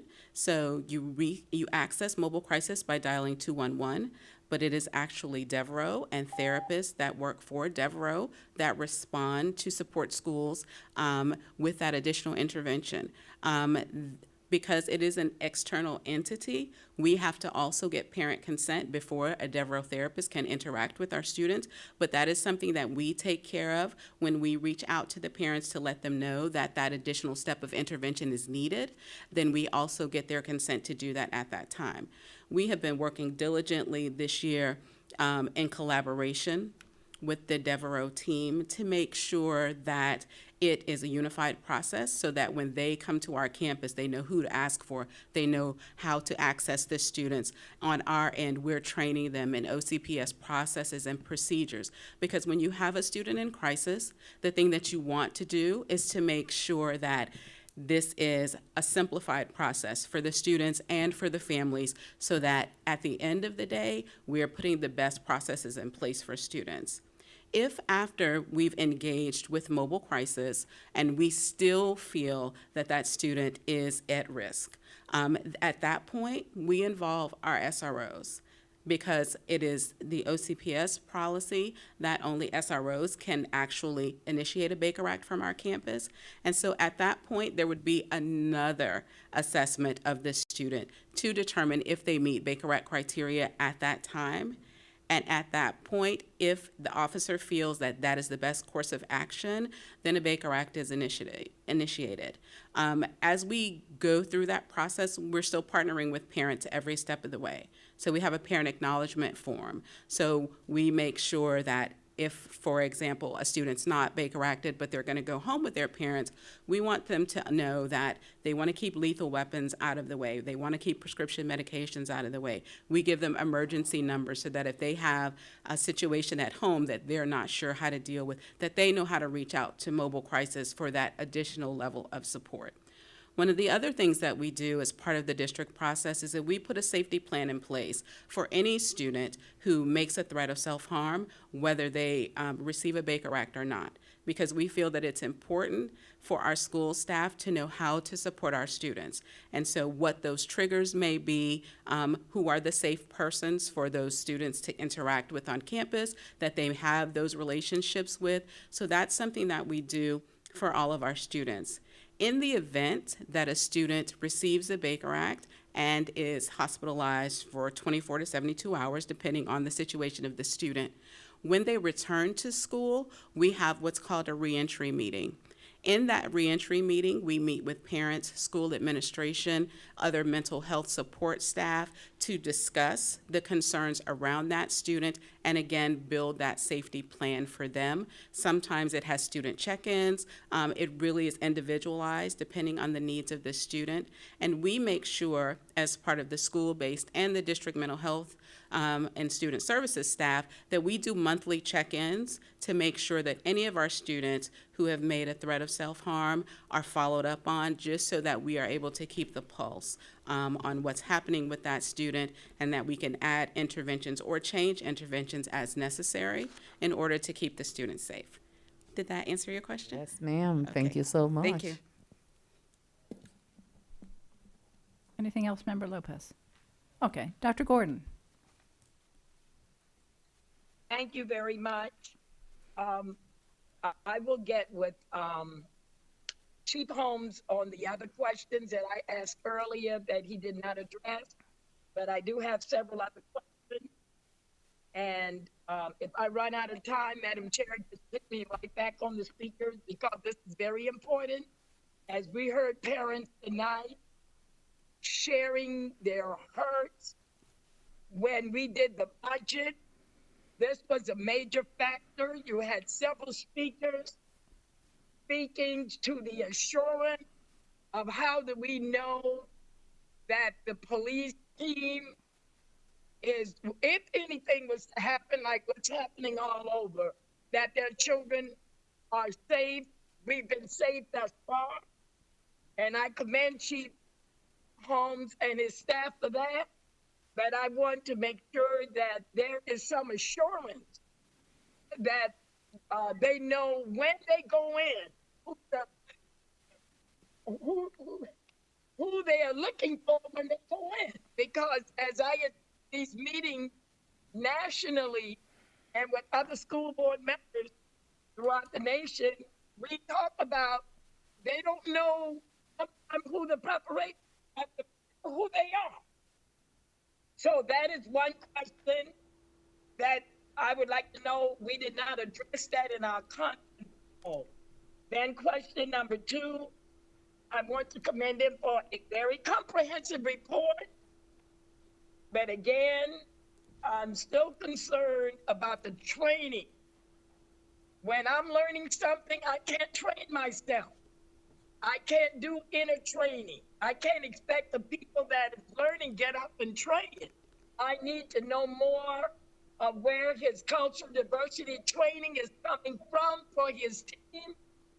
Because when I heard him say that a couple of his teams had never been in the mental health, that bothers me, because most of our children have some type of, when they get in trouble in the school in which I work, and our students come from the 9th Judicial Court, which encompasses Orange and Osceola County. We are dealing with students. And when Dr. Jacobs had an opportunity to visit, she shared with us of certain type of students that should and should not be in those schools. But that's not what happened. They get sent to us. anyhow, and we have to work with them. So the training means a lot to me, and I would like for him to answer that, and then I'll get the rest. I don't want to give him too many that he would forget them. Thank you, Dr. Gordon. Chief? So last year, prior to COVID, our mental health services put on youth mental health first aid training for, how many was it, Anna? 96 of the SROs that serve our schools. Again, COVID set us back on that, but we will continue moving forward with that particular program because we would like all the SROs that serve in our schools to attend it. My district police sergeants and commanders attended that training as well.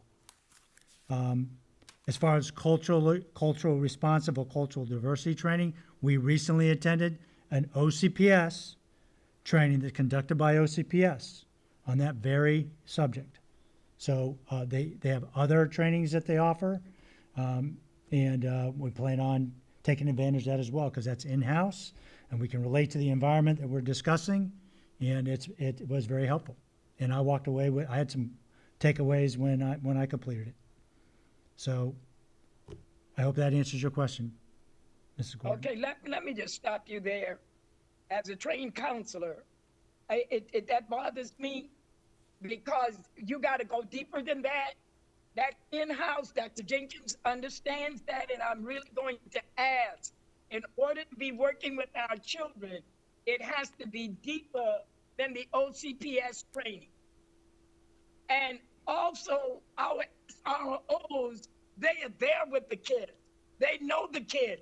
My concern is things that I've heard. It's the district police and your sergeant and the makeup and diversity of that. So I'm concerned when the district police, I'm not worried much about the SROs because they are out there. They know the principle. Your district policemen and sergeants, they're not that familiar with over 200 schools and over 13 communities. So that bothers me because if anything was to happen, and let me tell you, don't think it won't happen in Orlando.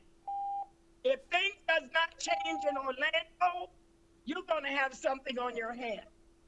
So if you can answer those, I would be grateful. My time, the bell just rung on that. So go ahead. Thank you, Madam Chair. Chief?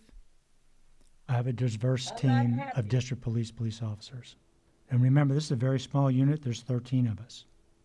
So we have diversity in my unit. Can you get that for me? You're not able to tell me what the diversity is? Yes, man, I'll get it for you. But I'm talking about for the public, because these people are interacting with our children, and the ones you're interacting with are the Black and brown children. And I have to leave my last voice on this. I'm concerned. We had about a 4-hour meeting, and I'm concerned because I'm there. I'm out there. I know what we deal with every day.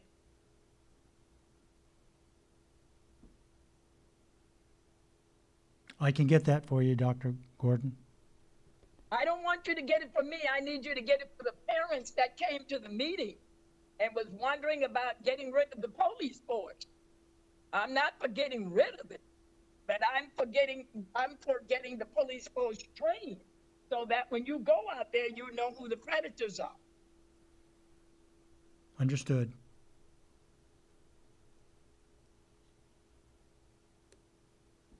That's a concern for me. Thank you, Dr. Gordon. All right, you'll get the information back so that Dr. Gordon, you can distribute that to the community. I will. Okay, thank you. Okay, thank you for the presentation. I think those are the last comments that we have from board members. We'll move on to approval of the agenda. Dr. Jenkins, are there any changes to the agenda? No changes, Madam Chair. All right, We thank have you. one more public hearing. Yes. So can I get a motion to adopt the agenda as drafted. The motion. This is by- Member Colbert. I move we adopt the agenda, Chair. There's bold action for you. Thank you, Member Colbert. And we have a second from Member Lopez. Let me do a quick roll call. We are not approving the consent agenda at this point. We'll come to that in a minute, but we are adopting the agenda as drafted. Let me go to Member Gallo. Roll call. Aye. vote. Thank you. Member Lopez. Aye. Member Colbert. Aye. Vice Chair Gould. Aye. Dr. Gordon. Aye. Thank you. Dr. Castrodental. Aye. Member Byrd. Aye. And likewise, I vote in the affirmative. Let's move on now. I want to check and see if we have any members of the public on the phone. Madam Chair, we did not have any public, members of the public who showed up in person or who have called in. All right. We do have a process to make sure during this pandemic that we try to accommodate public comment as much as possible. Several ways that people can participate. The easiest way is to email publiccomment@ocps.net.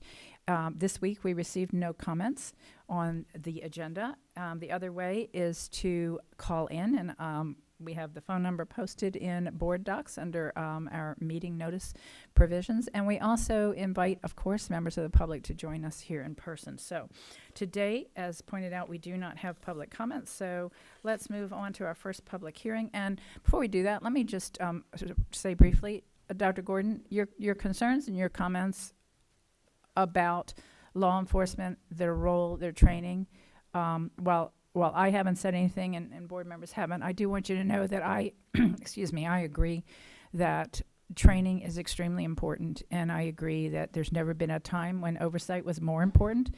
But to tell you the truth, it's always been extremely important. So I just want you to know that I echo your concerns. Let's go to the request for approval of board policy for ADC, tobacco-free schools and facilities. And Dr. Jenkins, you're recognized. Thank you, Madam Chair. Members of the board, policy ADC, tobacco-free schools and facilities, was brought to cabinet meeting on September 14th. Notification went to our unions on September 15th. It was published on September 20th. Your rule development workshop date was October 6th. It is now before you for final public hearing and approval on October 27th. Thank you, Dr. Jenkins. And at this time, we, again, as I mentioned, we have no callers. So if there's no comment, I'll entertain comments from board members. I don't see any board members indicating a desire to comment. So absent comments from board members, I will entertain a motion. I can make a motion. Okay, we have a motion from Member Lopez. I'll second it. We have a second from Member Byrd to approve the proposed board policy, ADC, tobacco-free schools and facilities. A quick roll call vote. Member Gallo. Aye. Member Lopez. Aye. Member Colbert. Aye. Vice Chair Gould. Aye. Dr. Gordon. I'm in agreement. I'm a non-smoker. Good. Me too. Dr. Castrodental. Aye. Member Byrd. Aye. Likewise, I vote in the affirmative. We are now on the, we are now on the consent agenda. Is there a motion to approve the consent agenda? So moved by Member Colbert. Thank you, Member Colbert. Is there a second? Second. Second by Member Byrd. Member Gallo. Aye. Member Lopez. Aye. Member Colbert. Aye. Vice Chair Gould. Aye. Dr. Gordon. Aye. Dr. Castrodental. Aye. Member Byrd. Aye. And likewise, I vote in the affirmative. The motion passes unanimously. We're on non-consent agenda, non-emergency items, request 1701, request endorsement and transmittal of the school impact fee study update dated September 18th, 2020 to the Orange County Board of County Commissioners for adoption. Let me go to Dr. Jenkins. Thank you, Madam Chair. We have before you Jad Brewer, who, along with Stephen Thorpe, briefed most of you on this study. Tyndall Oliver, who actually did the impact study, will be making the presentation. I want to give the microphone now to Attorney Brewer, who's the staff attorney for our facilities department, otherwise known as Laura's replacement. Welcome. That has been my nickname, yes. Yes. Thank you, Dr. Jenkins, Chair Jacobs, school board members. As Superintendent pointed out, we're here tonight to present the findings of the school impact fee update study. We have Mr. Thorpe here from Facilities Planning with me. We also have on the phone Ms. Camp from Tyndale Oliver, our consultant. They're the subject matter experts in this. And we also have Mr. Tyndale, who's on the phone to answer questions if need be from Tyndale Oliver. We're going to go through a PowerPoint presentation here, and Ms. Camp, as the experts, are going to present that to you. I'll be able to answer any questions, hopefully, that you may come up with, but hopefully we briefed you well enough that we got most of them answered ahead of time. Thank you, Mr. Brewer, and welcome. We've had an opportunity to talk a couple times on the phone. I think this is, I believe, your first appearance here in front of the chambers, isn't it? Yes, ma'am. Okay. Every time I've showed up, you haven't needed to talk to me. Okay. So I thought I was going to be drafted Okay, for well, this every is meeting. this is but our first opportunity to officially welcome you in your own right. We do miss Miss Kelly, but we're thrilled to have you as part of the team. Welcome. Hope you love it as much as we are going to enjoy having you as part of the team. Thank you. Stephen, Mr. Thorpe, good to see you again, too. I haven't seen you in many, many moons. It's now that we don't have CEs, you know, it's a rare occasion for me to come up here. I'll be progressing the slides for Ms. Camp, which I hope that she is now unmuted in the WebEx for us.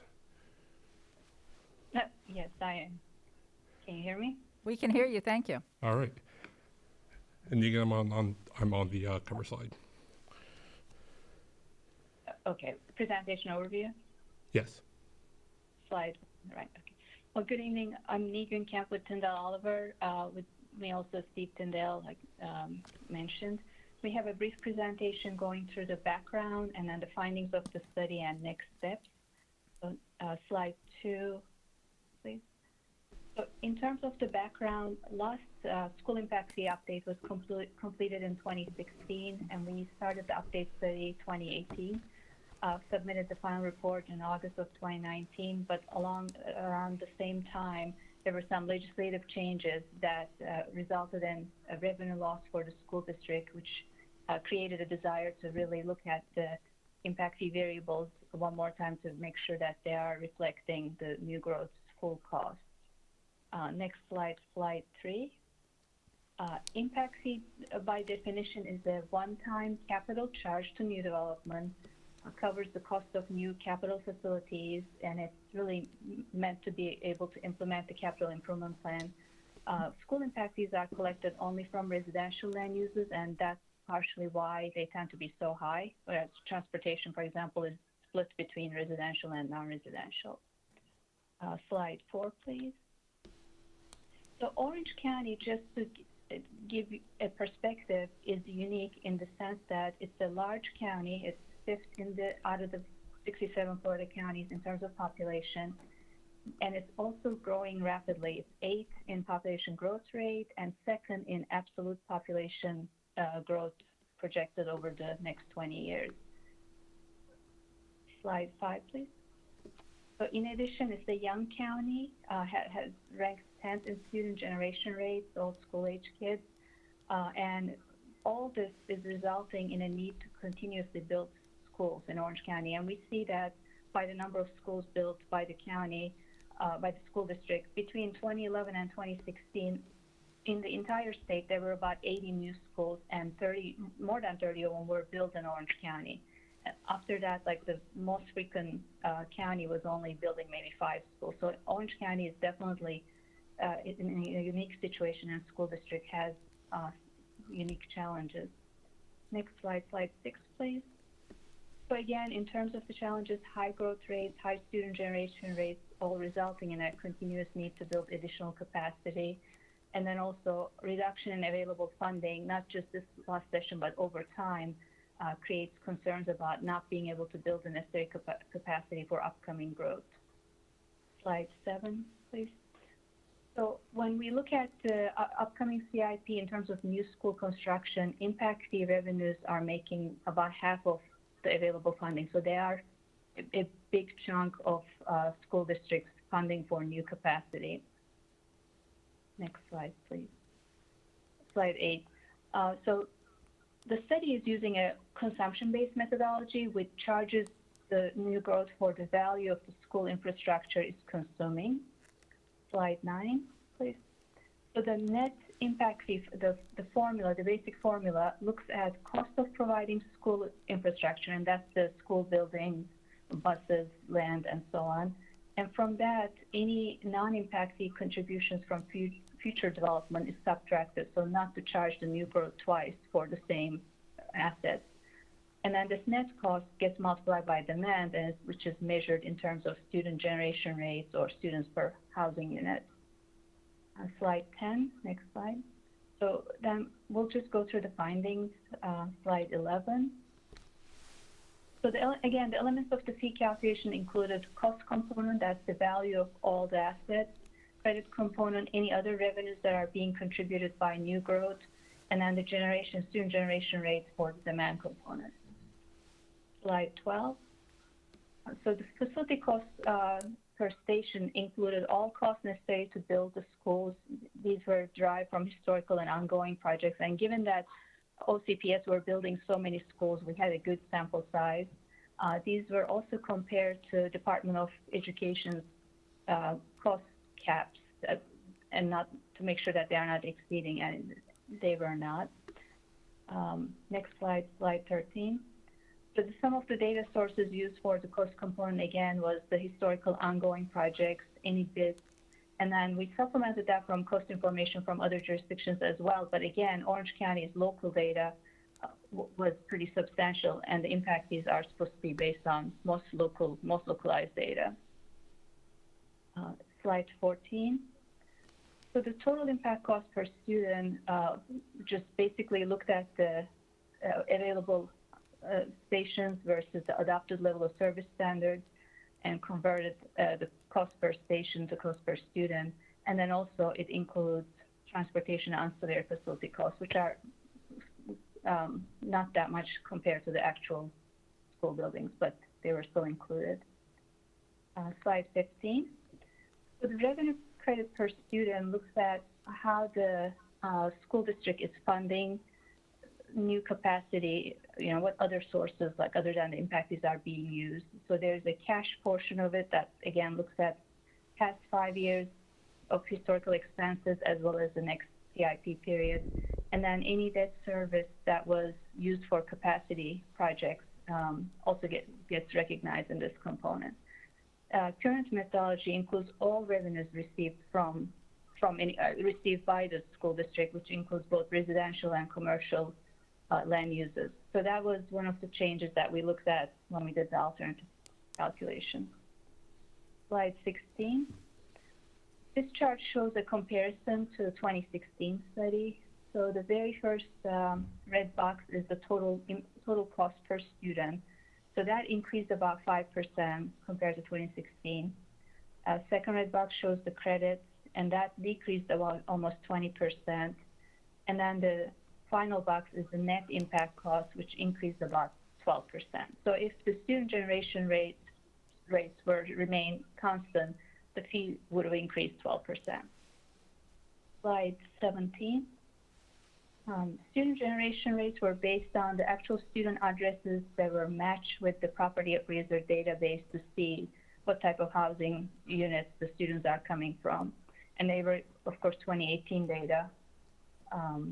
Next slide, slide 18.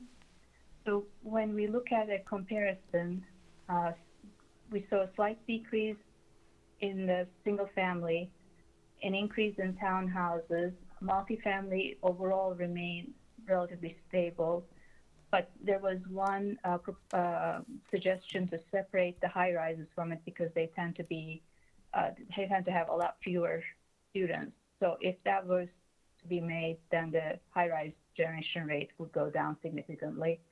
And then the mobile homes had a really large increase, more because of the data correction.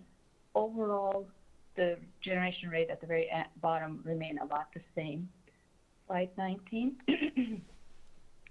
In terms of mobile homes, really, because that created a lot of questions, so we wanted to take a little bit time to explain. There was really no change in student population, but there was a correction to the number of units. So property appraiser database was updated to exclude senior mobile home communities, which don't generate kids, and they were now given a different DOR code, and then as well as the RV parks. And that, so that reduction in units with the same student population created an increase in the student generation rate. Now, mobile homes are permitted very infrequently. It's very minimal permitting, so they are considered de minimis, and that gives the local government the ability to discount the impact fee because it's not at a level to affect the revenues and what can be billed. Slide 20. So this slide is showing the calculated impact fees based on the current adopted methodology. And you can see there was an increase of almost 10% for single family, 27% for townhouses. Multifamily high rise, of course, is a big decrease. And then the remaining multifamily would increase about 15%.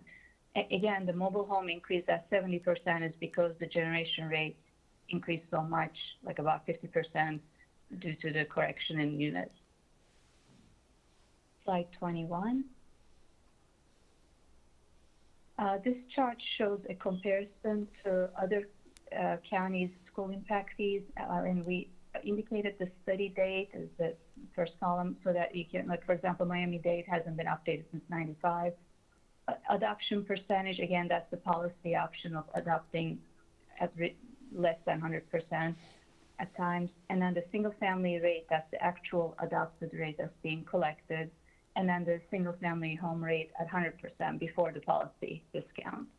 And then there's also an indication of which counties have the school capital surtax. So you can see the current, where Orange County is currently, and then where it would be with the standard update. Slide 22. And this slide shows the mobile home student generation rates and mobile home rates for the surrounding counties, for Orange County and surrounding counties. And you can see a big range.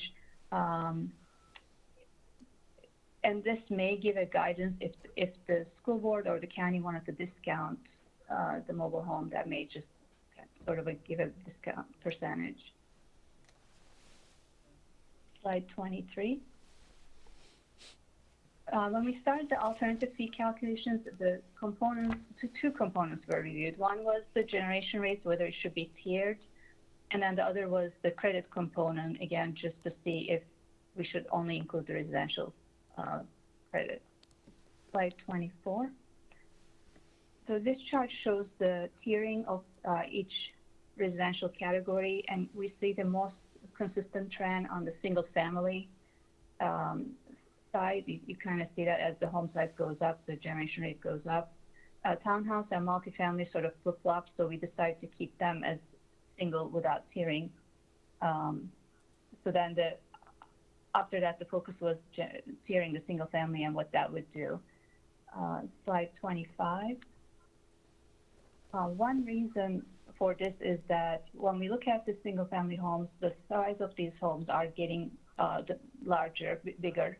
So the new homes that are being built are larger. If you click one more time there. So the median size since 1960s more than doubled. So then when we use the average, we are not capturing the impact of these newer, larger homes. Slide 26. So this slide shows the same type of information. All homes are orange bars.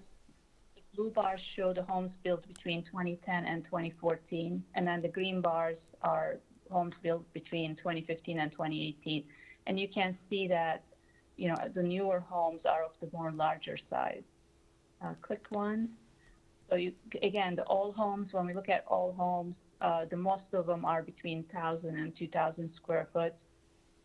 Click one more time. When we look at homes built 2010 to 2014, that starts changing now, like 2,000 to 3,000 is the dominant category. And then one more click. 2015 to 2018, again, it's the 2 to 3,000, and then followed by 3,000, 4,000 are the larger categories. So just the whole point of these two slides is to explain that the new homes are becoming larger compared to average homes. Slide 27. This chart shows the calculation of single-family rate under different scenarios. So very first column is the current adopted rate, which is 8,800. And then if we calculate a combined rate, that ends up being about almost 9,600. Homes that are smaller than 2,000 would be less than that. Homes between 2,000 to 2,500 would be about the same as the combined rate. And then the homes between 2,500 to 4,000 would be larger, and then it tapers down again. So when we look at the recent permitting, about maybe 15% of new units built between 2015 and 2018 are of smaller size, so they would pay less. But about 40% are the larger sizes, and they would pay more. So that's the reason why not tiering is causing a revenue loss for the school district, and it's not reflecting full cost of these newer homes. And there are several communities that do tier, so we put some examples there. Slide 28. On the credit side, right now, the credit includes all revenues, whether they come from residential and commercial development. But really, the purpose of the credit is to make sure that the fee payer is not being overcharged. And the non-residential or commercial development is not paying a school impact fee, so they are not being charged anything. And then to take the dollars that they are generating and give credit to residential land uses, it just seems to be overly conservative way of approaching the credit. So we basically looked at what portion of the credit is coming from residential development. Slide 29.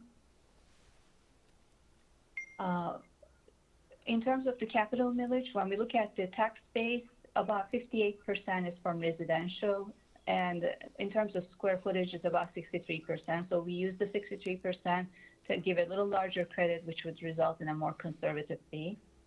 Slide 30. In terms of sales tax, that 63% seems still reasonable, or if anything, conservative approach.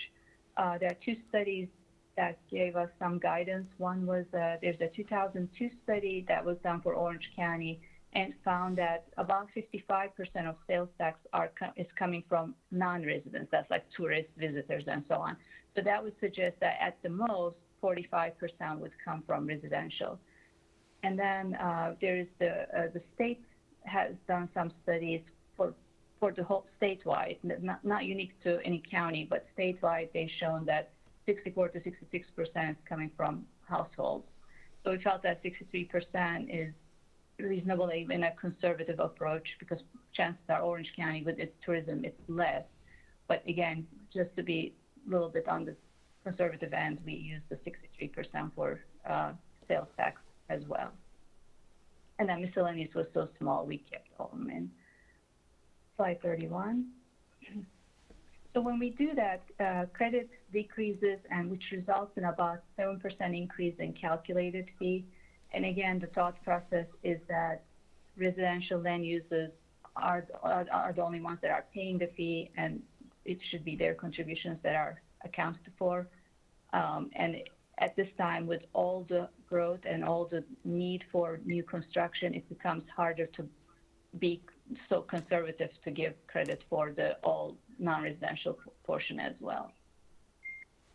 Slide 32. So this slide shows various scenarios. So at the very last column is the current adopted fee. So you see that because there's no tiering, it's 87, 84 for all single family, and then you see townhouse, multifamily, and so on.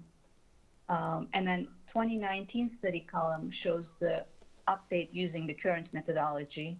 Again, there's no tiering. If we tier the student generation rate for single family, then the single family rate range from 8,800 to about 12,000.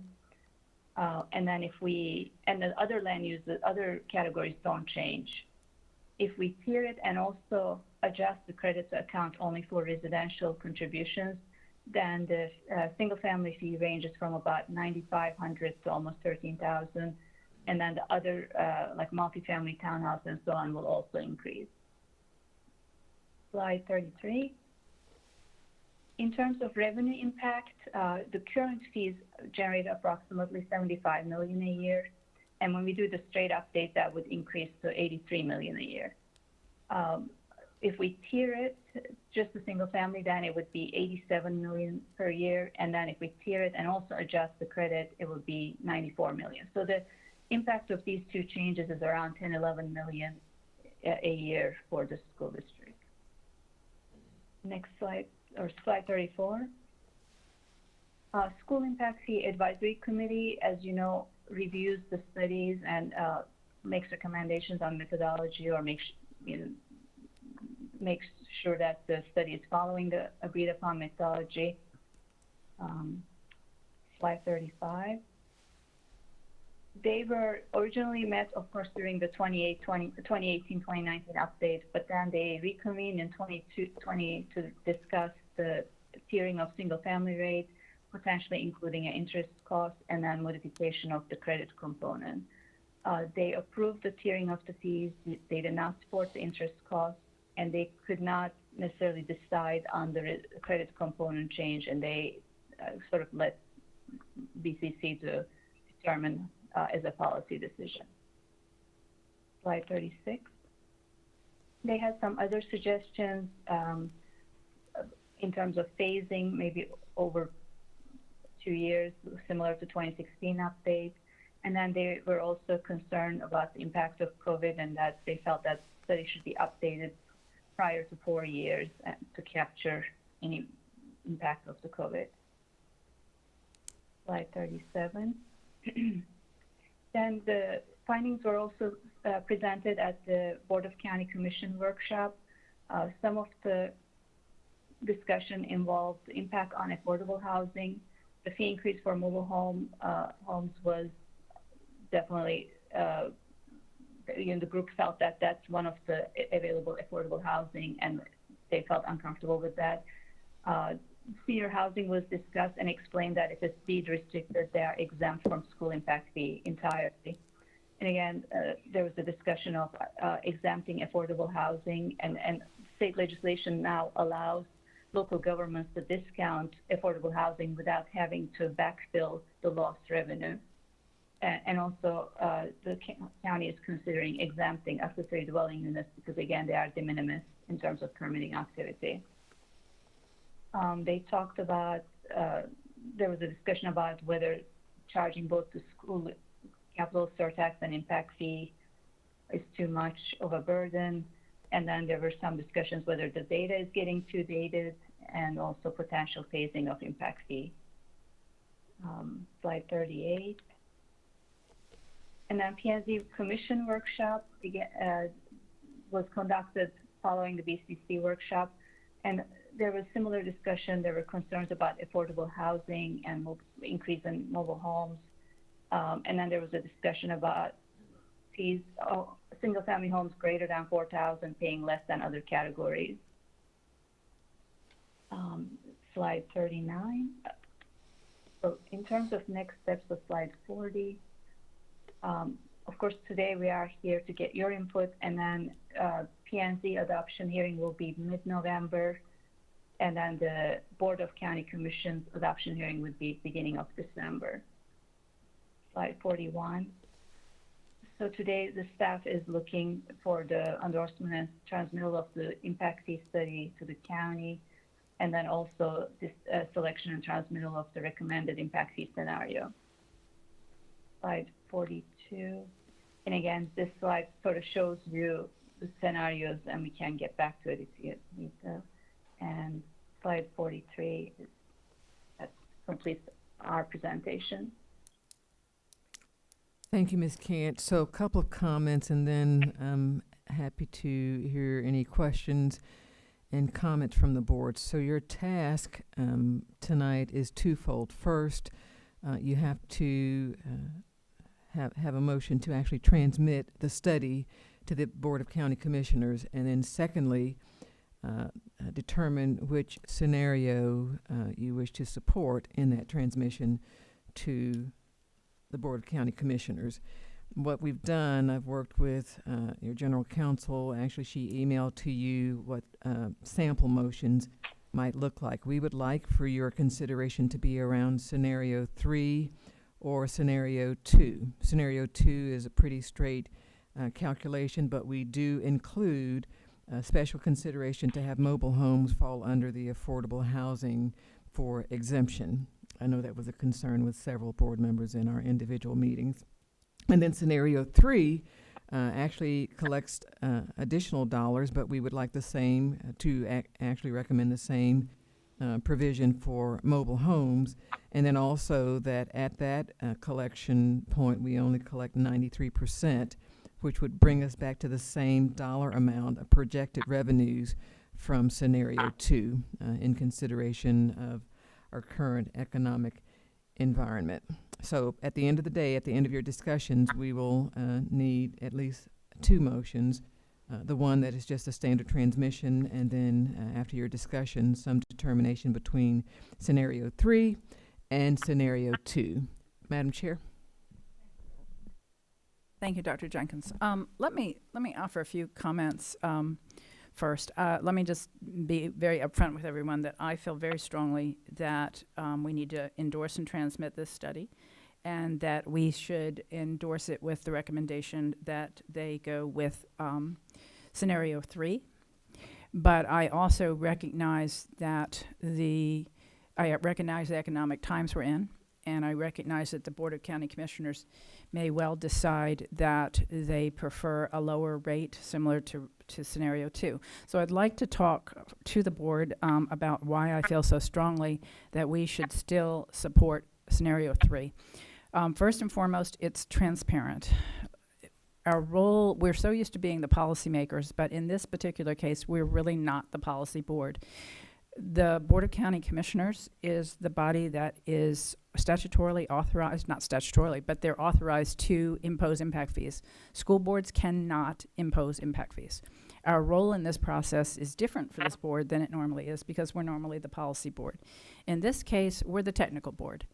When I was the mayor and when I was the commissioner, I expected that when I got a school impact fee that came from this board, that you all were verifying that the data was accurate, that the costs were accurate, that the credits were accurate, and that if I imposed this impact fee, you would collect all the money that you needed to build the new schools for new development. I was counting on that. It wasn't my job as a commissioner to vet that information because I don't know schools when I'm a commissioner. I know roads. So when it's transportation, as a commissioner, I vetted the information on transportation. I knew the cost of pavement and the cost of right-of-way, and I understood the credit calculation. That was all done internally. In this case, the county commission has punted that to this body to confirm the accuracy of the costs. Now, we may have reservations about whether that fee is too large for the economy to absorb right now. But if we hide that fee by doing scenario 2, which gives a credit for something that new development isn't entitled to, in my opinion. New development is entitled to a credit for the very simple reason that a fee is not a tax. A fee is a charge associated with the cost of something, and for that fee, you get a benefit equal to that fee.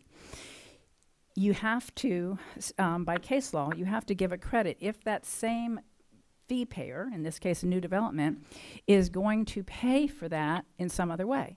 Well, a new house or a new apartment is going to pay for that through property taxes and through sales taxes that are generated by that home and those homeowners. But so they get a credit because over the next 25 years they're generating revenue. Now, admittedly, if it took us 25 years to collect that revenue, it'd be a long time waiting for the schools. So we discount the value of those revenues that property will generate back to a present value, and we give them full credit. What I did not know in 2016, sitting there as Orange County mayor and adopting the full fee and believing that what this body had transmitted to me was the full cost less the appropriate credit. I did not know that this body was actually giving credit for all the non-residential property, for all the hotels on I Drive. They're not paying impact fees, but the home buyer, the home unit, the apartment that was paying an impact fee was getting a credit for all those other revenues are generated. They were getting credit for sales tax that our visitors were paying. That was not a credit that they were legally entitled to. It was a policy decision, in my opinion, when you lower your fee because you think it's too high for the market, that's a policy decision. But this body, and I don't think a single member of this board knew it because I've looked at the study, and that was not spelled out in the study, that the credit was actually based on non-residential uses. This body actually made a policy decision to reduce it before it ever got to the county commission. In 2011, when I was mayor, I greatly reduced impact fees because we were just coming out of the recession. At that time, I didn't know that the impact fees that I got from Orange County Public Schools were already reduced. In 2016, I didn't know they were already reduced. When I look and you couple the fact that it's not our policy decision, although we might agree with it, it's the Board of County Commissioners, they need to rely on us to give them accurate information. We can also give them a recommendation or concur that this may not be the time to fully impose that, but I think we owe it to them and to the public to put forth the most accurate information we can, and giving a credit for something that a new development is not creating. A new home is not creating a new hotel. A new home is not creating visitors who come in and spend money on sales tax. And to do that, in my opinion, was not transparent, was not clear to me as a commissioner or mayor, and I don't think it's the appropriate way to do it. So I will yield. I don't have any time left to put me back on. I'm gonna be Dr. Gordon on this one because I think Go ahead, we have a lot of you're discussion. in your element.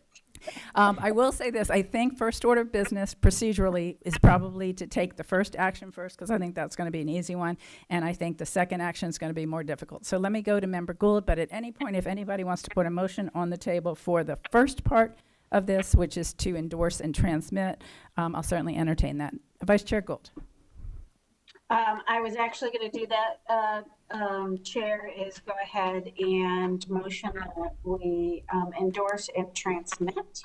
Okay. But I'd like you wanted to, well, we'll need a second. Why don't we do this? Why don't we take that, a second if we get one, take a vote on that, and we'll come back. Let me, Go ahead. that's not a complete motion. I was going to try to help out, and then Okay. I was going to try to hear what the other board members were saying before it hit flat with the motion, because she needs to state the entire motion. Okay. She's not stating it. I can do that. I want to motion to endorse and transmit the school impact fee update dated September 18th, 2020 to the Orange County Board of County Commission for adoption. And to be clear for the whole board, that is. Well, are we, go ahead.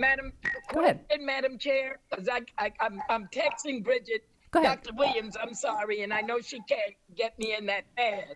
She didn't tell me where my speaking order was. Okay, no, go ahead, Dr. Gordon. I don't think it's, I don't really think it's well, it may be necessary when we hear everybody. I think you're in your element,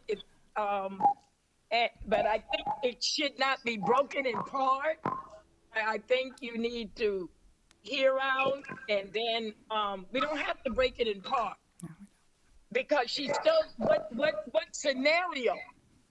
We need, Well, it's that's either the going to next- be scenario that's the 2 next part or of the 3 in her discussion. motion.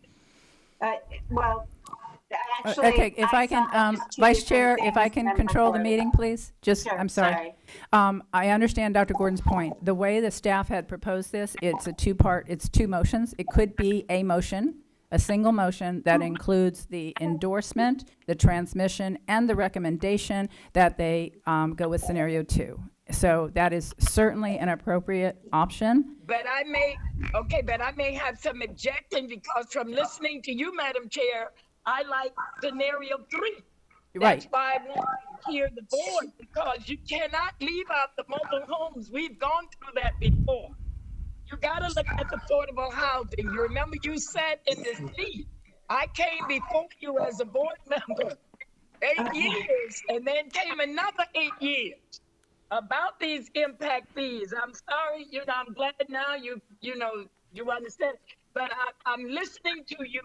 I'm catering more with the scenario 3, but I don't know where the other board members are coming from. Member Gordon, may I have my time and talk, and then maybe we'll. Yes, but you didn't complete your motion, baby. Well, I was breaking it into two. I have don't think at you the will should. of the chair and the board on that. It doesn't matter to me, but I also want to talk about the fees. I was not completing my discussion. So Chair, you tell us what Okay. you would like So to do. we have a motion, to be clear, for the board. We can do this in a two-part motion, or we can do it as one consolidated motion. I think either one would work. If I don't hear a second for this part of the motion, we'll just take up it as one entire motion. I will second Member Gould's motion to transmit the impact fee study to the Board of County Commission for adoption.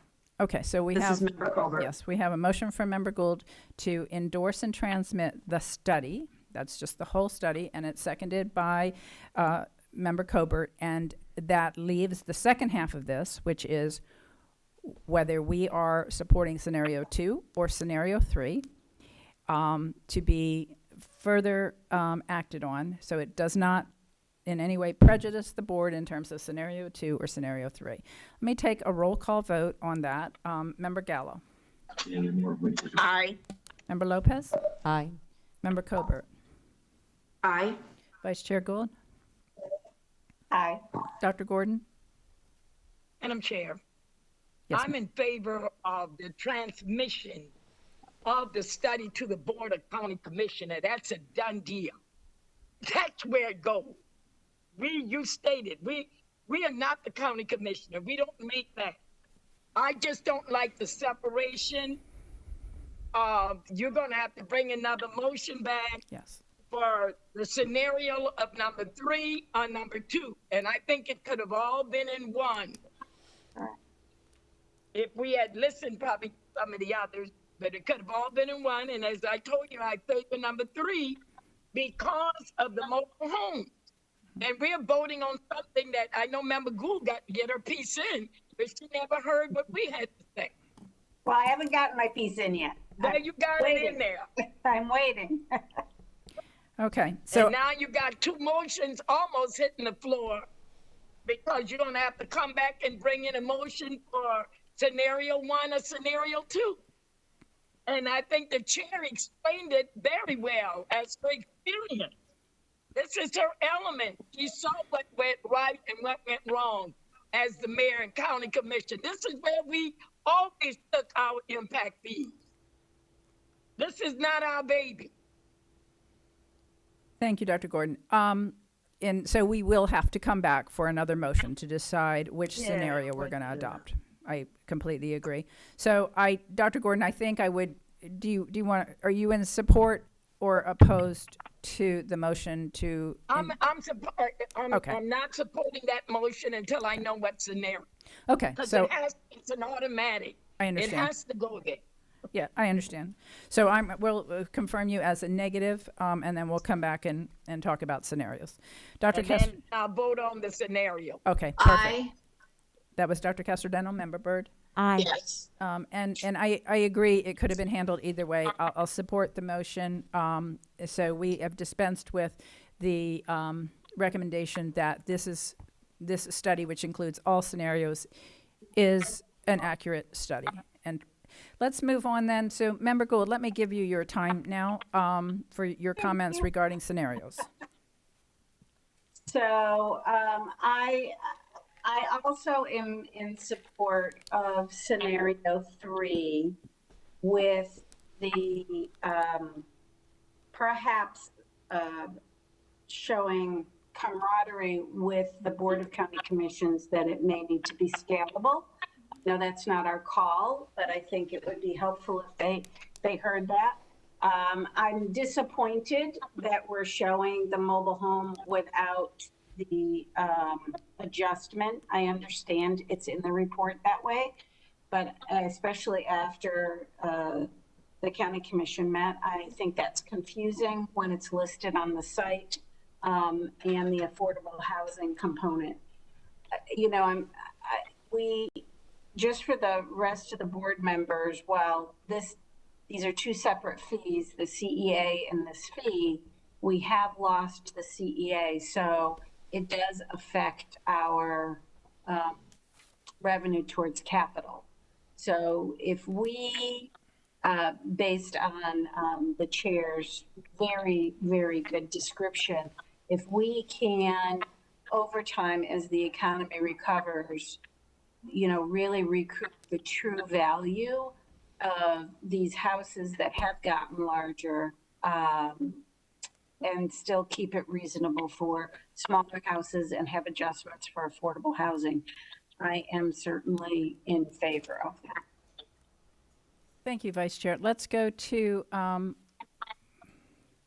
help me out, Dr. Gordon, you're next.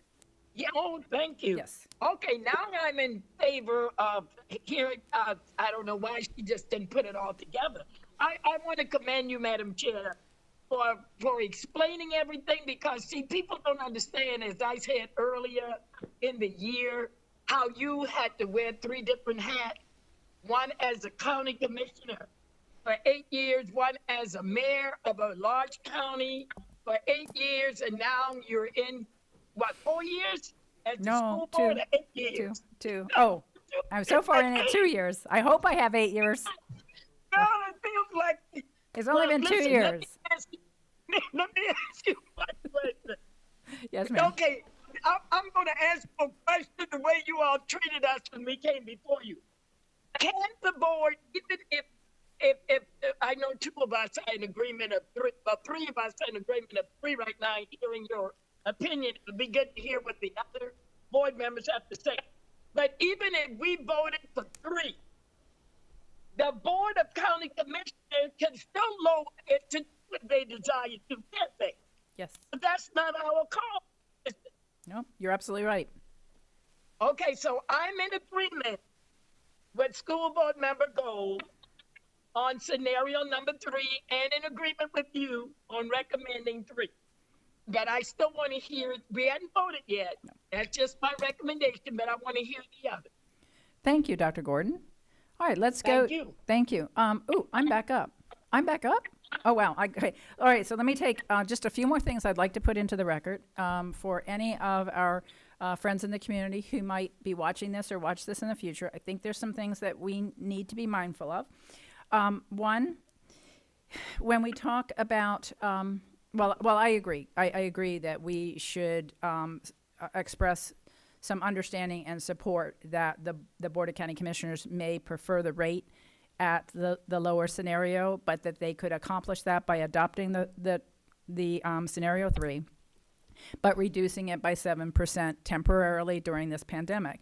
But I also want to make sure we're all cognizant of the fact that in 2019, we were due to endorse, transmit, and send a study over. And had we done that, we would have collected $8.5 million more in the last year than we've collected.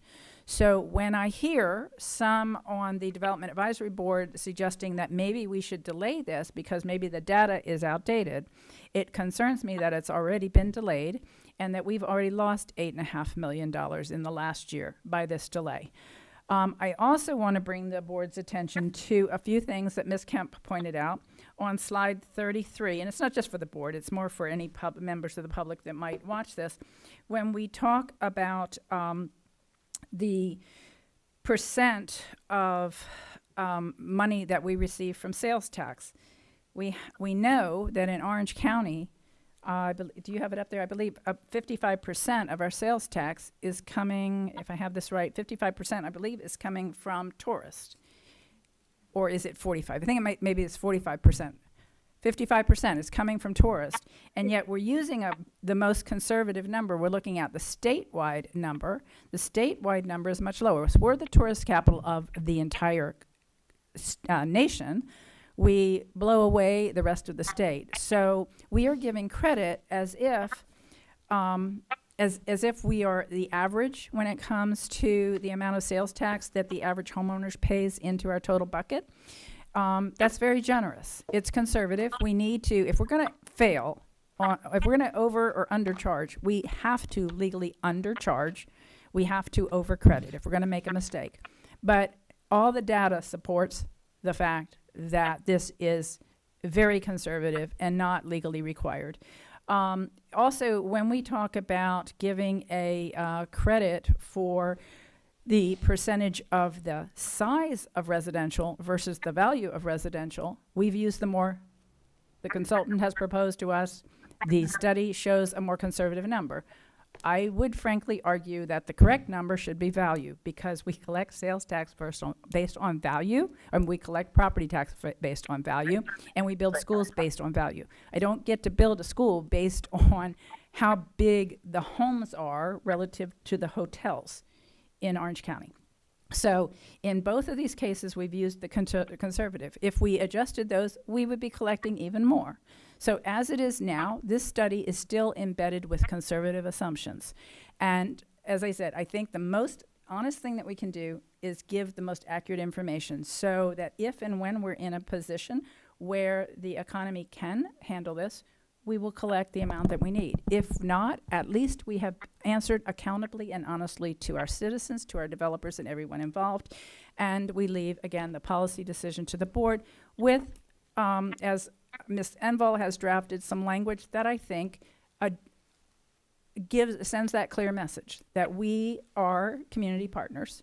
Our first priority, our responsibility is to build schools and educate our students, but we're community partners, and we respect that the Board of County Commissioners may choose to discount it by 7%, which would bring it down to the same amount of money we would raise under scenario 2. So that's something I could support. I'm 54 seconds left. I'm thrilled I got that done. Let me go on to Member Castor-Dental. Member Castor-Dental, you're recognized. It's hard, right? Member Castor-Dental.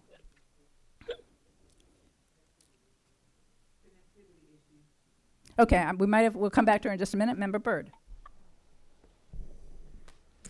Yeah, I don't even know how to follow that, because you pretty much just did really good.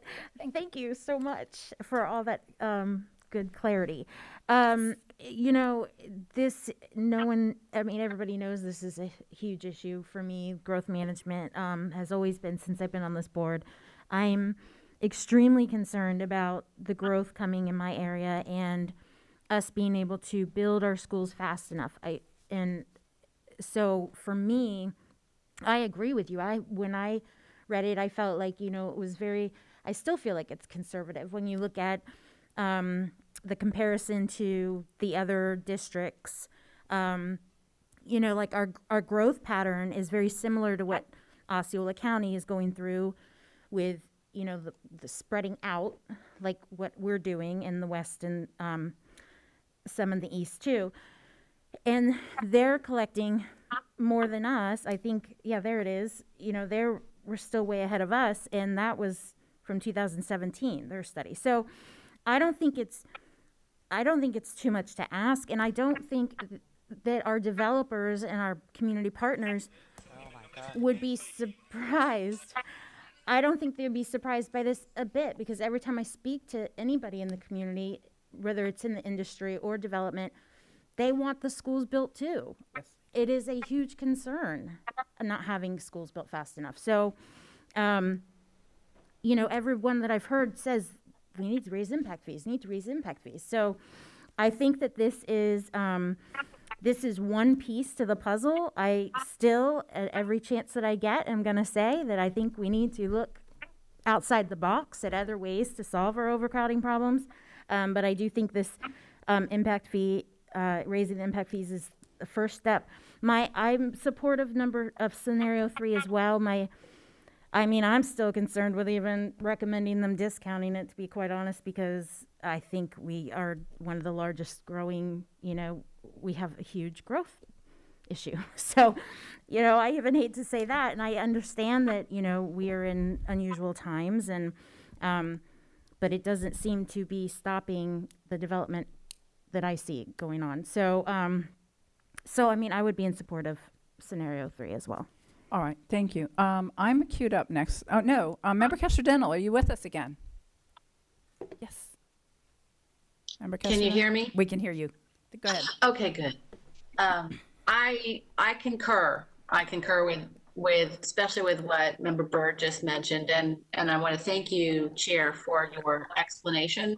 and the history and your experience being on with the county commission, because that was information that I did not have prior to this meeting. So I appreciate that, and I am in favor of scenario 3. Thank you, Member Castellanos.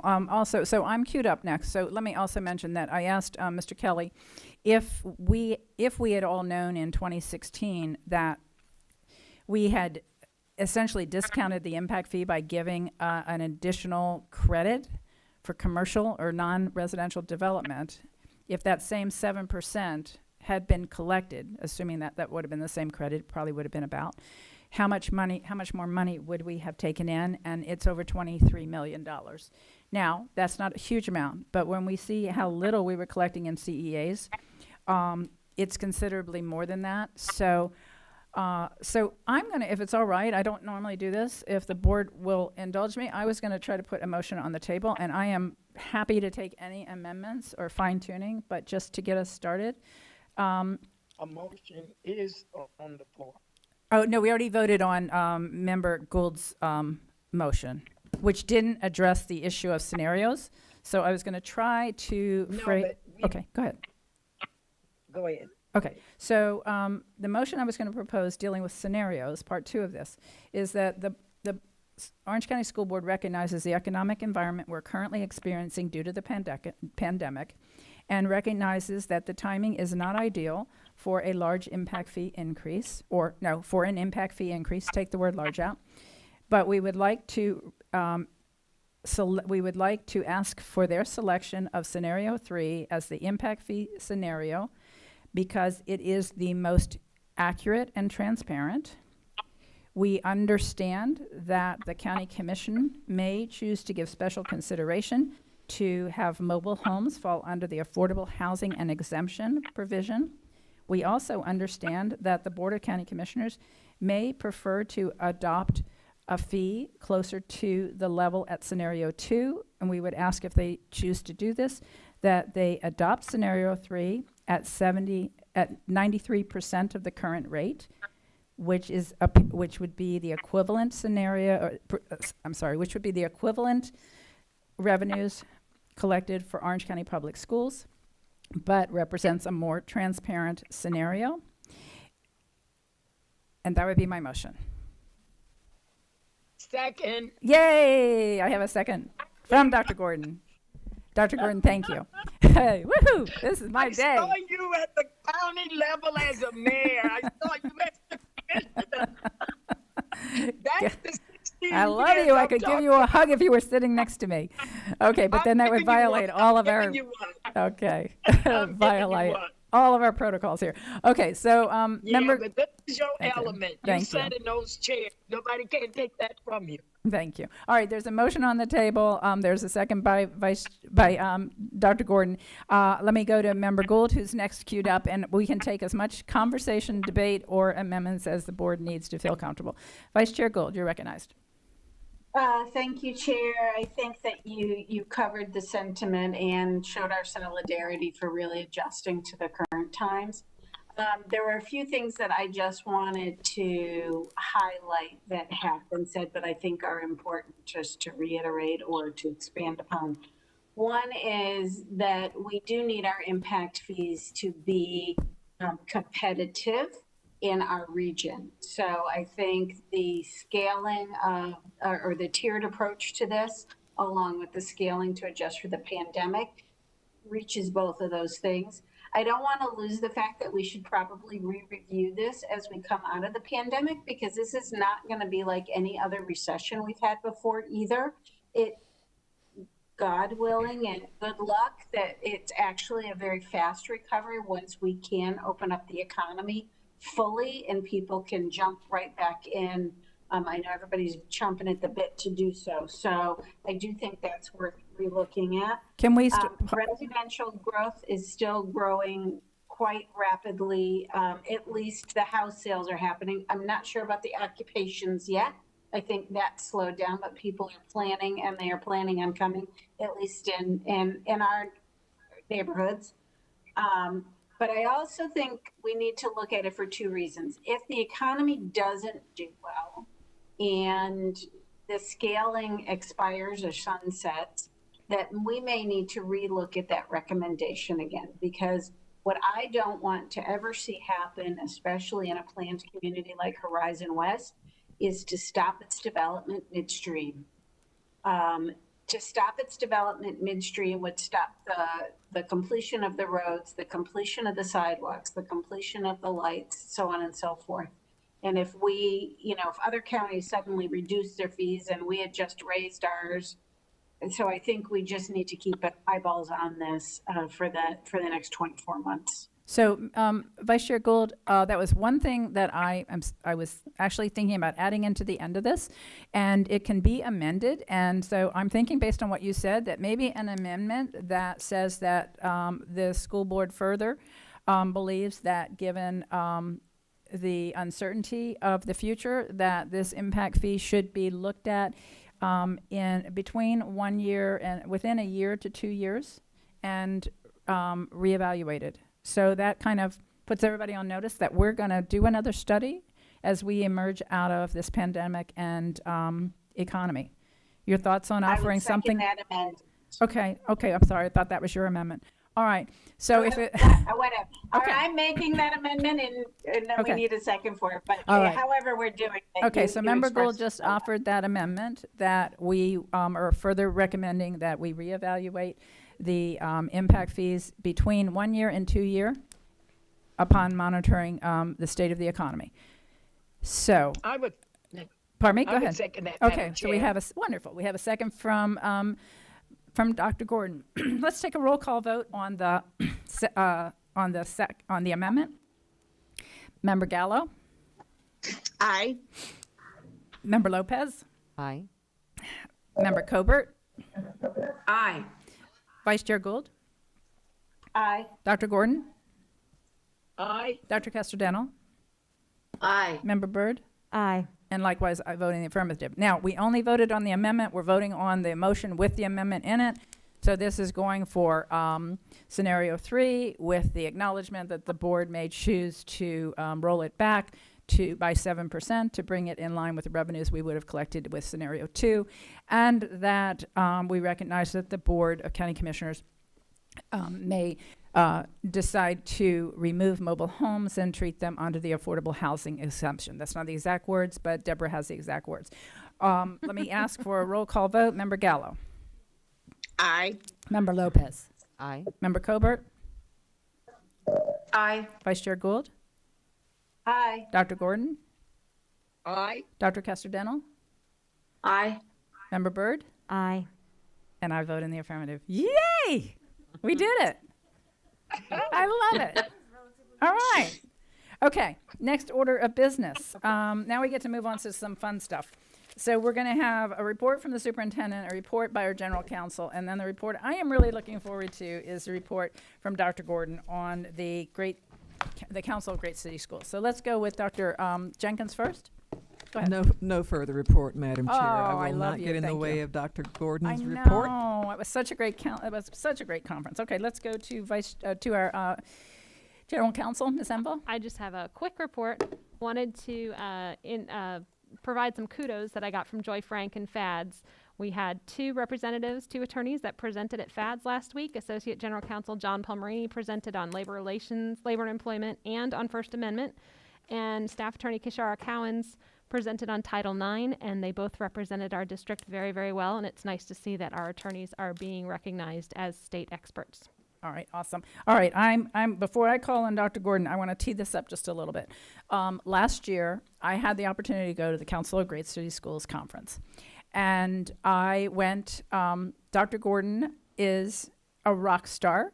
As we know, just about any school that she walks into, any platform she's on, but there is no place where Dr. Gordon is more of a rock star than at the Council of Great City Schools. It was absolutely amazing, and traveling and just kind of being at her side the whole way. It was like I was her entourage. It was just a blast. And Dr. Gordon, I didn't really understand how valuable that organization was really until this pandemic, and being on this conference. And the fun thing for me, every conference I plugged into, guess who was there? Dr. Gordon. So it made me feel good because I was like, I'm picking the right conferences. Either that or you made it to every one of the sessions. So anyway, I just wanted to tee that up because the rest of the board didn't travel with us last year, so they didn't get to see the recognition that she got and just how loved, absolutely beloved, this woman is across the nation. So with that, Dr. Gordon, it's all yours. Thank you, Madam Jacobs, our chair. You were, it was just exciting to see both of us running in and out of those rooms. And I believe, and the other board members were in and out trying to get in those sessions, learning how to do it. But I do want to get on a serious note. One thing that I would love to say is that Dr. Jenkins was like the epitome. She left us and went to Charlotte. And every time I would go to the Council of Great City Schools, there she was, just floating. And then all of the superintendents were just wanting around her. Now, you saw me running with the board members because we knew each other on the national level from NSBA. But I would just watch Dr. Jenkins move in and out. And Mr. Blocker would be trying to drag us along. I felt exactly like you did. I did not want to go to the Council of Great City Schools. I really did. And then all of Dr. Jenkins' staff and Mr. Blocker's staff would go. And then one day they got me there. They had me to introduce Mr. Blocker when they did a conference here in Orlando. And I didn't want to go because he got my superintendent and got me out of school to go. But what got me when Mr. Blocker said he was going to leave, and then we had a chairman that made us go. And we defied, we're not going. And I had no idea what they were like. And then I started talking to board members all over the nation, and they were telling us about Dr. Jenkins, that they wanted her to be superintendent, but she didn't take any superintendency. She took associate, deputy, and the last go around was Charlotte. Well, she ended up with my mentor. And when she ended up with my mentor in Charlotte, it just got to be unbelievable. So Mr. Blocker, we needed a superintendent because he told the board he was going to retire. And we didn't know who we were going to get. We counted on the Council of Great City Schools. And it was just unbelievable how everything just eroded. And then Dr. Jenkins' name came up. Even in the Council of Great City, and we said, but she belongs to us. She's on Orange County. But I'm saying all of that to say this. I'm leaving the board, and I'm excited about leaving, but I want you to know you all have the next president-elect sitting in that audience, and she will be hosting a meeting in 2022, but the meeting in Philadelphia next year, where she's going to be made president, she will be the chair-elect. So I'm telling you, I'm excited. You all probably will see me in Philadelphia with all my cousins and second cousins hanging in the hall. So I think Dr. Jenkins deserves a round of applause for her leadership and moving up the ladder. And it was not easy for women, trust me. So with that, I want to play what we saw as the conference opened up. And then I have a report to brag on OCPS. The Council of the Great City Schools brings together the nation's largest urban public school systems in a coalition dedicated to the improvement of education for children in the inner cities. The organization was formed in 1956 by Sergeant Shriver, father of the Peace Corps, who at the time was serving as president of the Chicago School Board. Initially created as an informal networking and study group with 12 urban school districts, the Council today is a national education policy and research organization in Washington, D.C., with a membership of more than 75 urban school systems. Membership eligibility. School districts eligible for membership must be located in cities with populations over 250,000 and student enrollments of 35,000 or more. School districts located in the largest city of any state are also eligible for membership, regardless of size. Organizational structure. The council is governed by a board of directors composed of the superintendent of schools and one school board member from each city, making it the only independent national organization so constituted and the only organization whose sole purpose is urban education. The board meets twice a year to determine and adopt policies. From the board of directors, members elect a 24-member executive committee, also equally divided between superintendents and school board members, who meet 4 times a year to oversee audit functions, bylaws, and membership applications. Task forces. 5 special task forces have been created to address major issues facing the membership. The English Language Learners and Bilingual Education Task Force focuses on issues around the education of English language learners. A task force on achievement and professional development focuses on the academic achievement of students in our urban schools. A task force on leadership, governance, management, and finance addresses concerns around urban school leadership and management. A task force on Black and Latino young men and boys works to implement the pledge the membership took to improve conditions for males of color.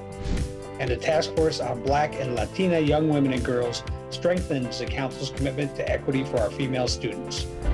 In addition, a coalition of deans of great city colleges of education in member cities coordinate the work of higher education and K-12 education in our cities. The council's departments. National advocacy, service, and capacity building shape the council's activities on behalf of urban schools across the country, and the organization's work is divided among several departments. The legislative department provides legislative advocacy for urban schools before Congress, the executive and judicial branches of the federal government, bringing millions of dollars in extra federal support to urban school districts each year. Devises and implements legislative and regulatory strategies and interventions on behalf of member urban school systems. Organizes an annual legislative and policy conference in Washington, D.C. The research department conducts statistical analysis, research, and surveys on the conditions, successes, and challenges of urban schools. Publishes research-based reports on why some urban school districts see faster improvements than others and what is behind the difference. Conducts studies of issues that are critical to urban districts such as turnaround schools, principal supervisors, school tests, and demographic changes. The communications department publishes The Urban Educator, a digital monthly newsletter providing updates on the latest national, state, and city developments in urban education.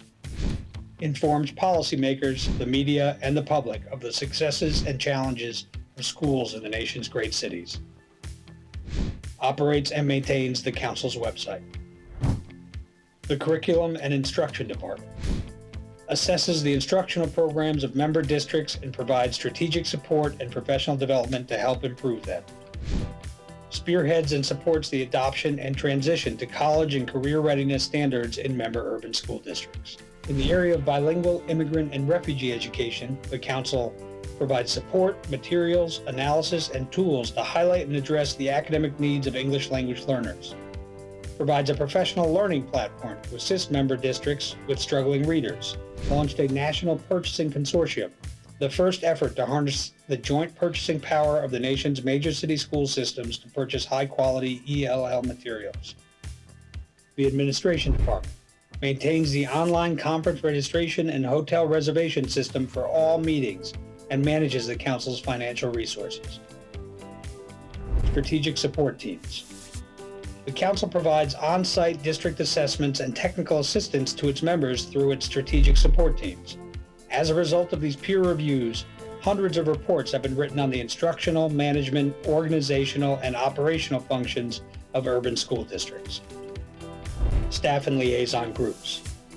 Networks of senior managers meet annually to discuss best practices and solve common problems in areas of instruction, research, legislation, public relations, technology, human resources, finance, and operations. These meetings connect urban education personnel from member cities and gives them the opportunity to share ideas and experiences. Major conferences. The council convenes 2 major conferences each year. The Legislative and Policy Conference is held in Washington, D.C. in March, featuring leading legislators and federal policymakers. The Fall Conference is held in October in one of the council's member cities and gives educators the opportunity to share information and best practices on how to improve outcomes for urban students. Conferees also hear from prominent guest speakers and attend a national town hall. Milestones. Throughout its history, the Council of the Great City Schools has played a vital role in American life. In 1969, when the country needed to desegregate its schools, the Council helped initiate the original Office on Civil Rights and helped its members with their court orders. When controversy emerged over who should run the nation's big city schools, the Council convened the first and only summit between mayors and urban school superintendents in 1997. In 2002, when the country needed to know if urban school systems were making progress, the Council initiated the Trial Urban District Assessment in 6 brave big city school districts. When America needed to see its public schools running more efficiently, the Council developed the nation's first automated performance management system, the KPIs, in 2004. As more of the nation's schools enrolled English language learners, the Council released the first major study in 2009 on why some systems made more progress with ELLs than others. In 2010, the Council released its groundbreaking report on the conditions of Black males in urban schools, a call for change. As part of this effort, 60 Council-member school systems signed a pledge aimed at improving educational outcomes for boys and young men of color.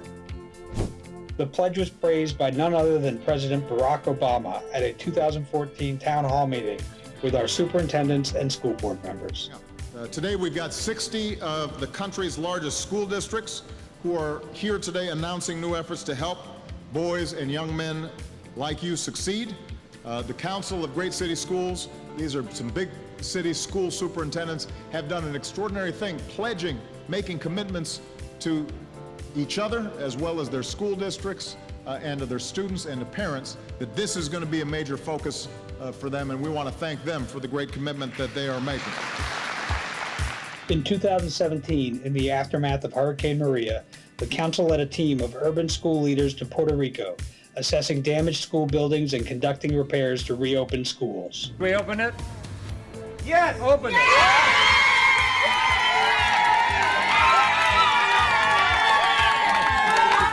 In the wake of the 2018 shooting at Marjorie Stoneman Douglas High School in Florida's Broward County Public Schools, the Council passed a sweeping resolution urging immediate federal action against school shootings and a ban on the sale, purchase, possession, and use of assault weapons.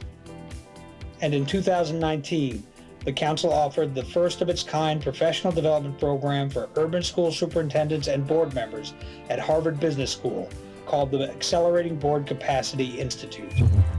Since 1956, the Council of the Great City Schools remains at the forefront of national efforts to improve public education. From the very beginning, the Council has been a partnership and coalition of the boards of education and the superintendent of urban public school districts. We all come together under the Council's umbrella to work on how we can get better on behalf of the nation's urban school children.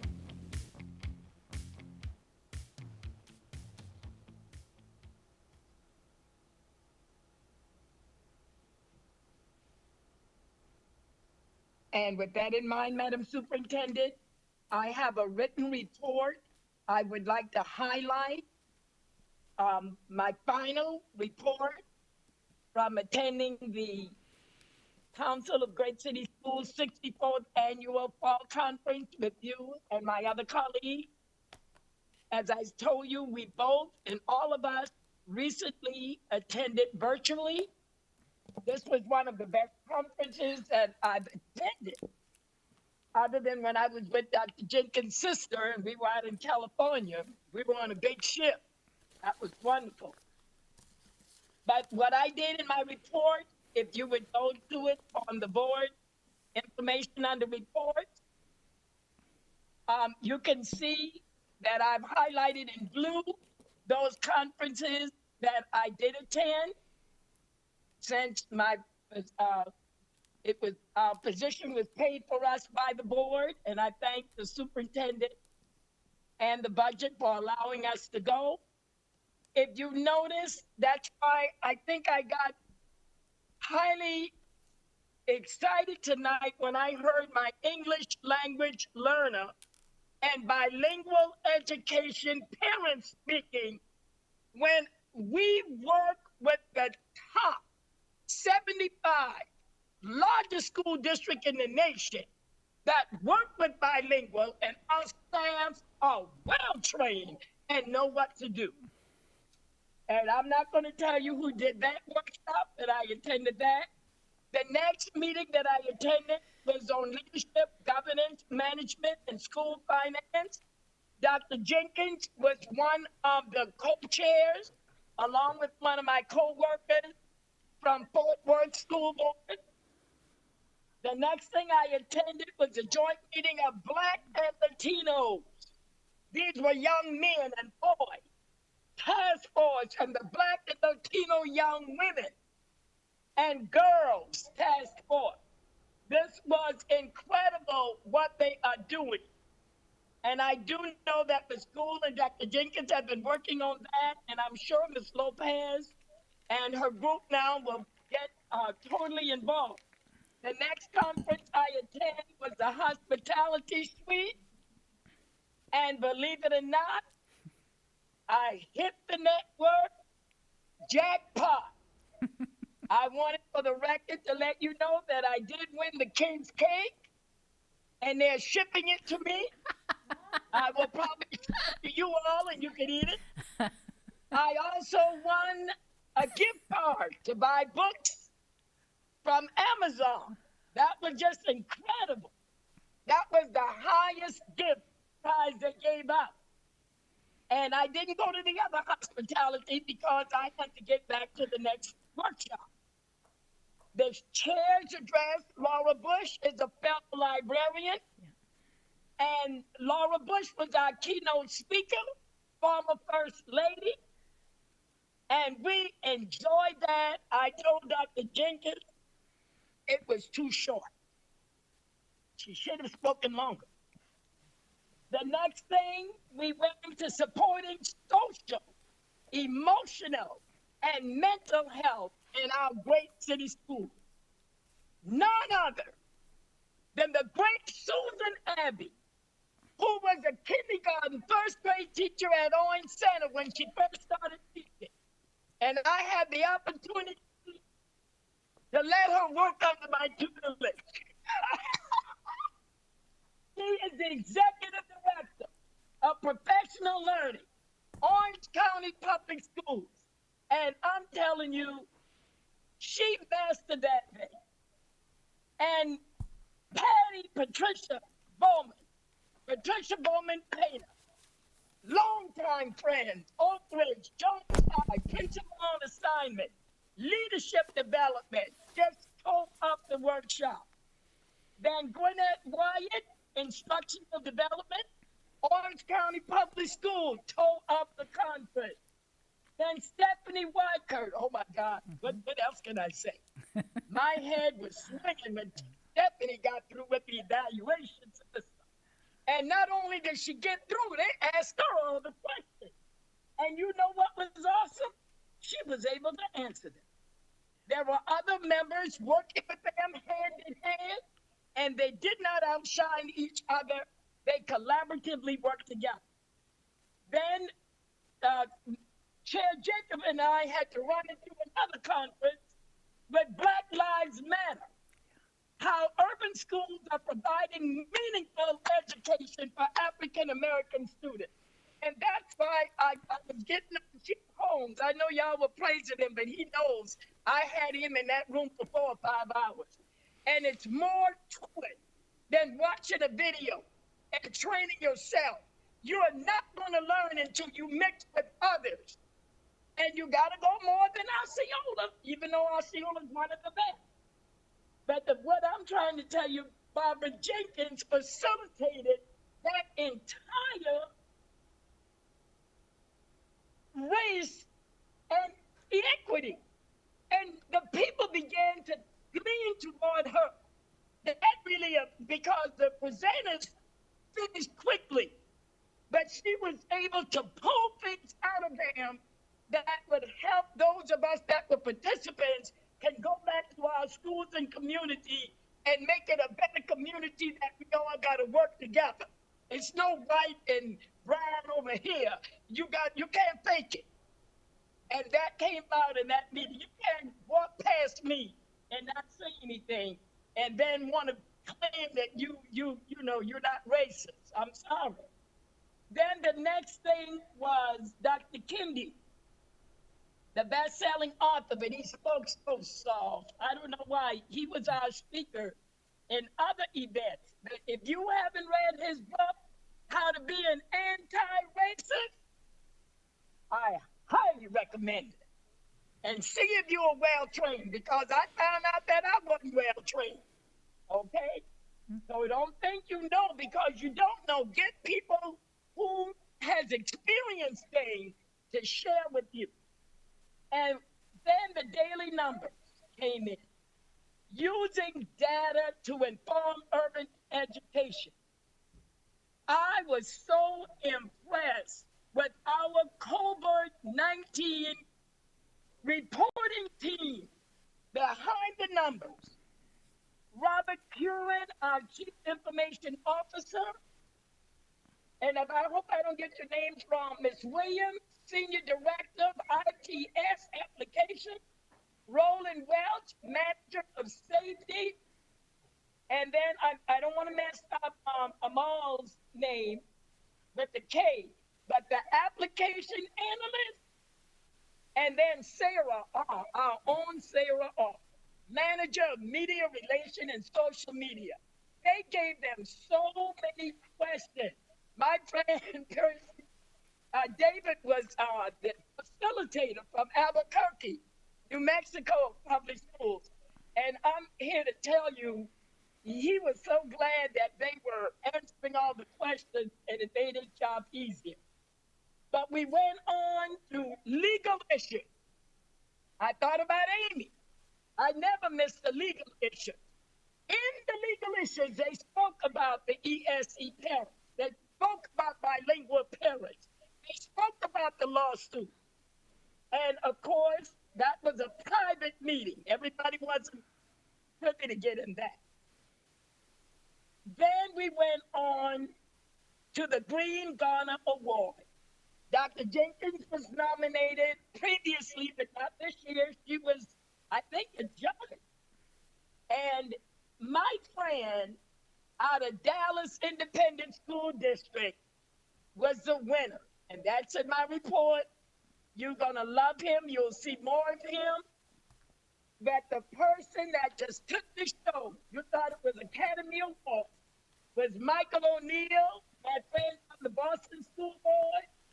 Then you had Richard Carranza, the Chancellor of the New York State Department of Education, and then the on the parade, Barbara Jenkins, Orange County Public Schools as the MC. So they really took us to higher heights. It was a long conference. It was wonderful. But let me tell you, I saw Dr. Jenkins' mentor. He was providing rapid response on urban student with special education service. None other than our own, the superintendent of Clark County School in Las Vegas, Nevada, Dr. Jesus Jara. He did his thing also as the facility. And I want to share the symptoms of success, how we strengthen and improve our urban school performances. None other than Orange County. Bonnie Topol, I hope I got your name right, and Natalie Cumby, Assistant Director. I've never seen any type of performance like our Director of Talent Acquisition and HR Compliance put together those innovative strategies to attract and recruit diverse candidates. Don't say you can't find them, because Bonnie and Natalie were telling them how to find them. Then we had our great town hall meeting with all the students on race and social justice issues. And if you haven't heard them and you're not talking to students and you're trying to learn about social and about our chief of police and our staff and our principals and not talking to these students, you really don't know. Because that's what the kids told us. They told us, y'all ain't talking to us, you're talking about us. So guess what? Dr. Jenkins wouldn't let me go in the last meeting. So I headed toward the school board, and I came to that meeting, I think, with the chief. And I kept in there until about 10 o'clock at night. So I thank you, Madam Chair. That is my final report for the Council of Great City Schools. I had to brag on it because Orange County School was well represented, and they would not have asked us to present if we were not ready and prepared to tackle students with problems and concerns that will make them better. Thank you, Dr. Jenkins. Thank you to my board members that attended. And thank you, Madam Chair, for giving me this opportunity to tell people when they see we are not there and we are calling in, we're in a conference learning what will make us better. Thank you. Love you guys. Thank you. Excellent. I do want to mention one more thing on the conference, and that is, I believe all the sessions were recorded. And if I could make one recommendation for our board, if you have time to watch something, watch that town hall that Dr. Jenkins talked about with the students. The whole thing was, the whole conference was so good. It was really tough because there was so much to take in. But I would say that was absolutely the best of the best. You'll appreciate this, Dr. Gordon, but my mom, 86 years old, is living with me now, and she watched all of the keynote speeches with me. Oh, wow. Yeah, and she loved it. I wish one day you could meet my mom. She's like the quintessential, way ahead of her time, anti-racist. That's my mom. So she's so awesome. Anyway, she just loved it. And she got a much greater appreciation, I think, for not just the council, but the role of large urban school districts like ours. So thank you very much for convincing me to go last year, and what a cherished opportunity it is for all of us. I want to, I do want to ask one thing of the superintendent. So as I watched all those sessions, I know we do a phenomenal job here in so many respects. I also know that we can always strive to do better.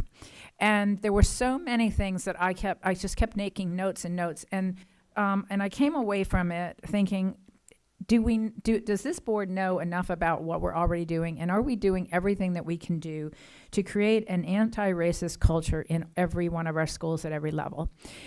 So I started reaching out, asking questions of Dr. Vasquez about our anti-bias training. And that's why when you were asking Chief Holmes questions, I wanted you to know, I'm asking a lot of questions myself, because are we doing the best we can do? So I asked Dr. Jenkins if she would prepare a report and presentation for the board. And a couple of things that I know we ought to cover would be a presentation on culturally responsive classrooms. How we are doing with that. How well are we implementing it? What does that look like? Implicit bias training. How many of our principals, our teachers have been through that training? And can the board members go through that training? I know the answer is yes, but I haven't taken it yet, and I want to make sure that I see what I want to not only have the training, I want to understand what we're expecting of others. Achievement gaps. This is something Dr. Jenkins took me last year with her and the team to Harvard to look, and our main focus was males of color and the disparity between males of color and then the rest of our students. So a report from our Minority Achievement Office. I know there's a gap there. There's a gap nationwide. I don't want us to be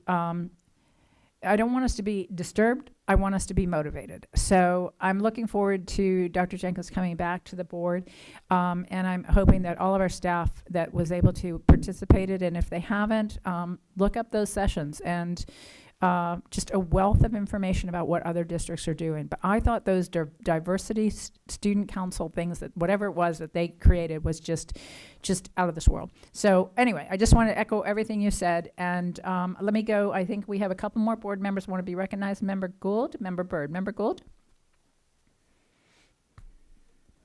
Thank you, Chair. It's not on the conference, although I did enjoy the sessions as well. And I always walk away, especially from that conference, with a host of things that I want to kind of go back and see how our frontline is doing it, but not only that, how the perception of our students and our families are, and if we're delivering what we think we're delivering, if they're receiving that. But anyway, I'm actually I have a request that I'd like to make of the superintendent. As you know, a couple of weeks ago, we had some rezonings, and as perfect as we try to make them, sometimes we need to reevaluate some of the zones. And I've had several families come forward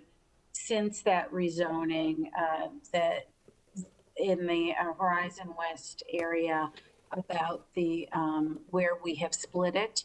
And I would like to ask the superintendent to take a look, retake a look at some of those roadways and with Dr. McGowan and perhaps bring it back for a targeted rezoning. But I just would like to see what other options we might have that may or may not make more sense, because we would have to break up communities, but until we really run the numbers, we don't know what the other options are. Okay. Dr. Jenkins? We can do that, Member Gould. In fact, I know we had one targeted rezoning already in the schedule. We can probably do two simultaneously. We'll get with you on that. Okay. Anything else? Thank you so Felicia? much. Okay, thank you. Member Byrd? Yes, thank you. I just want to real quick acknowledge my lovely community, that I love so much. My sweet Apopka Fire Department this time. I had spoken to leadership of Apopka a few months back, and one of the lieutenants from the fire department was there, and he came up to me and he said, I've been thinking about how we're going to get our message out about fire safety now that we can't visit the schools and we can't have the kids come with their fire truck. But I'm really concerned about all the kids that are at home, how we can get the fire safety out to them.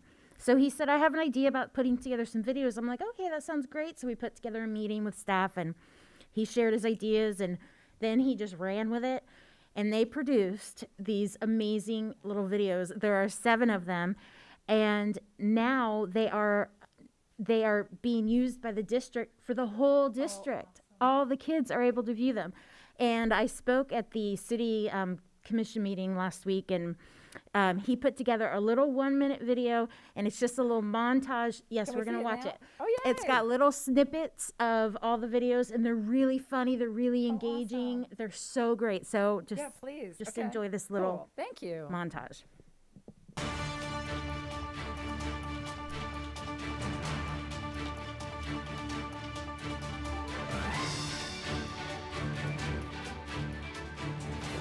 Hey guys, welcome to AFG TV. My name's Jerry Maynard, and I'm going to be your host today. Let's check in with Eric Barrios for the weather. Thanks for the weather update. Ash and I are here to talk to you today about fire safety and stop, drop, and roll. Welcome to Apopka Fire Department Station 5.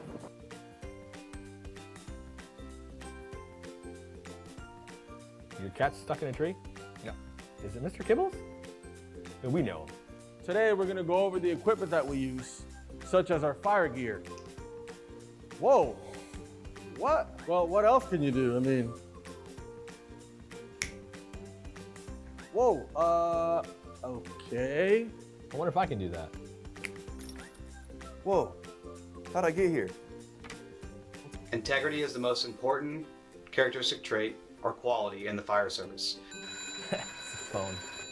Hello? What is the most important thing to tell a 911 dispatcher? The most important thing to remember when calling 911 is to let them know who you are, where you are, and what your emergency is.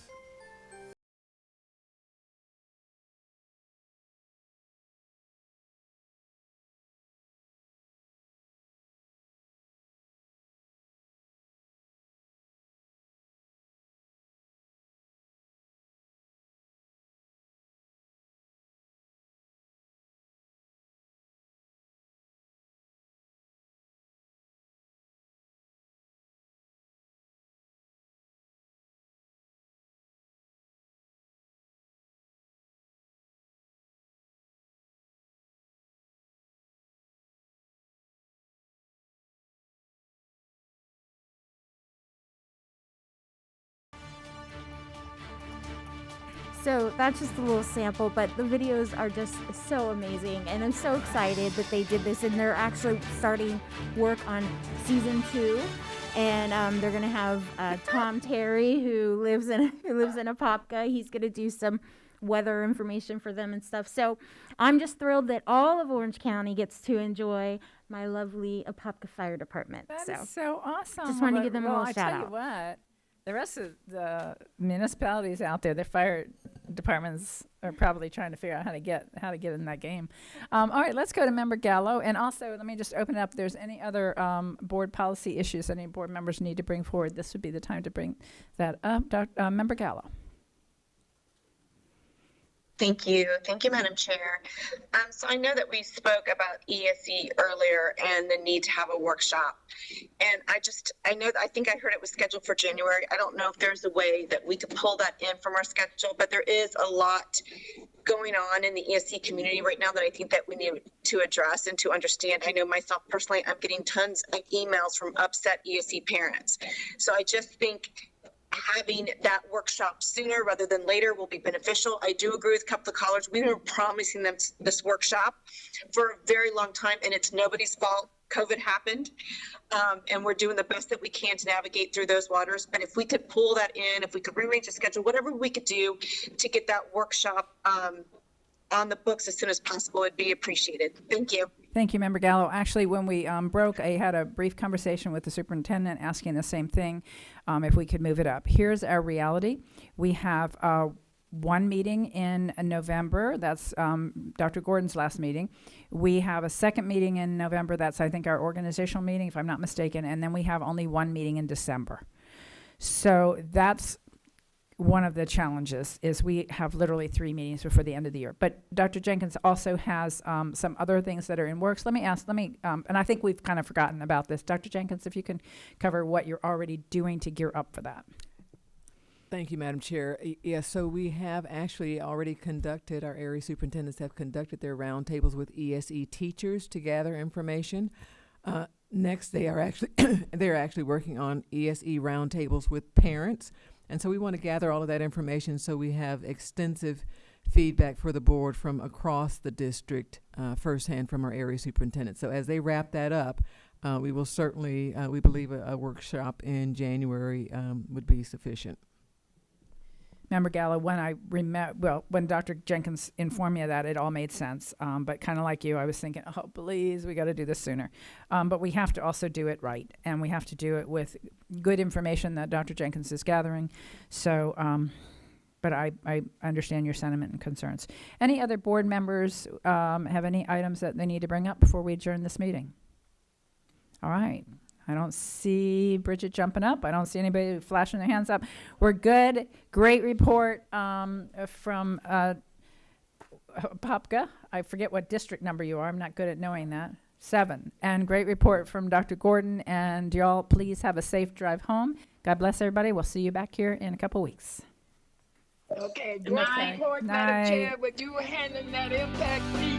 Oh, thank you.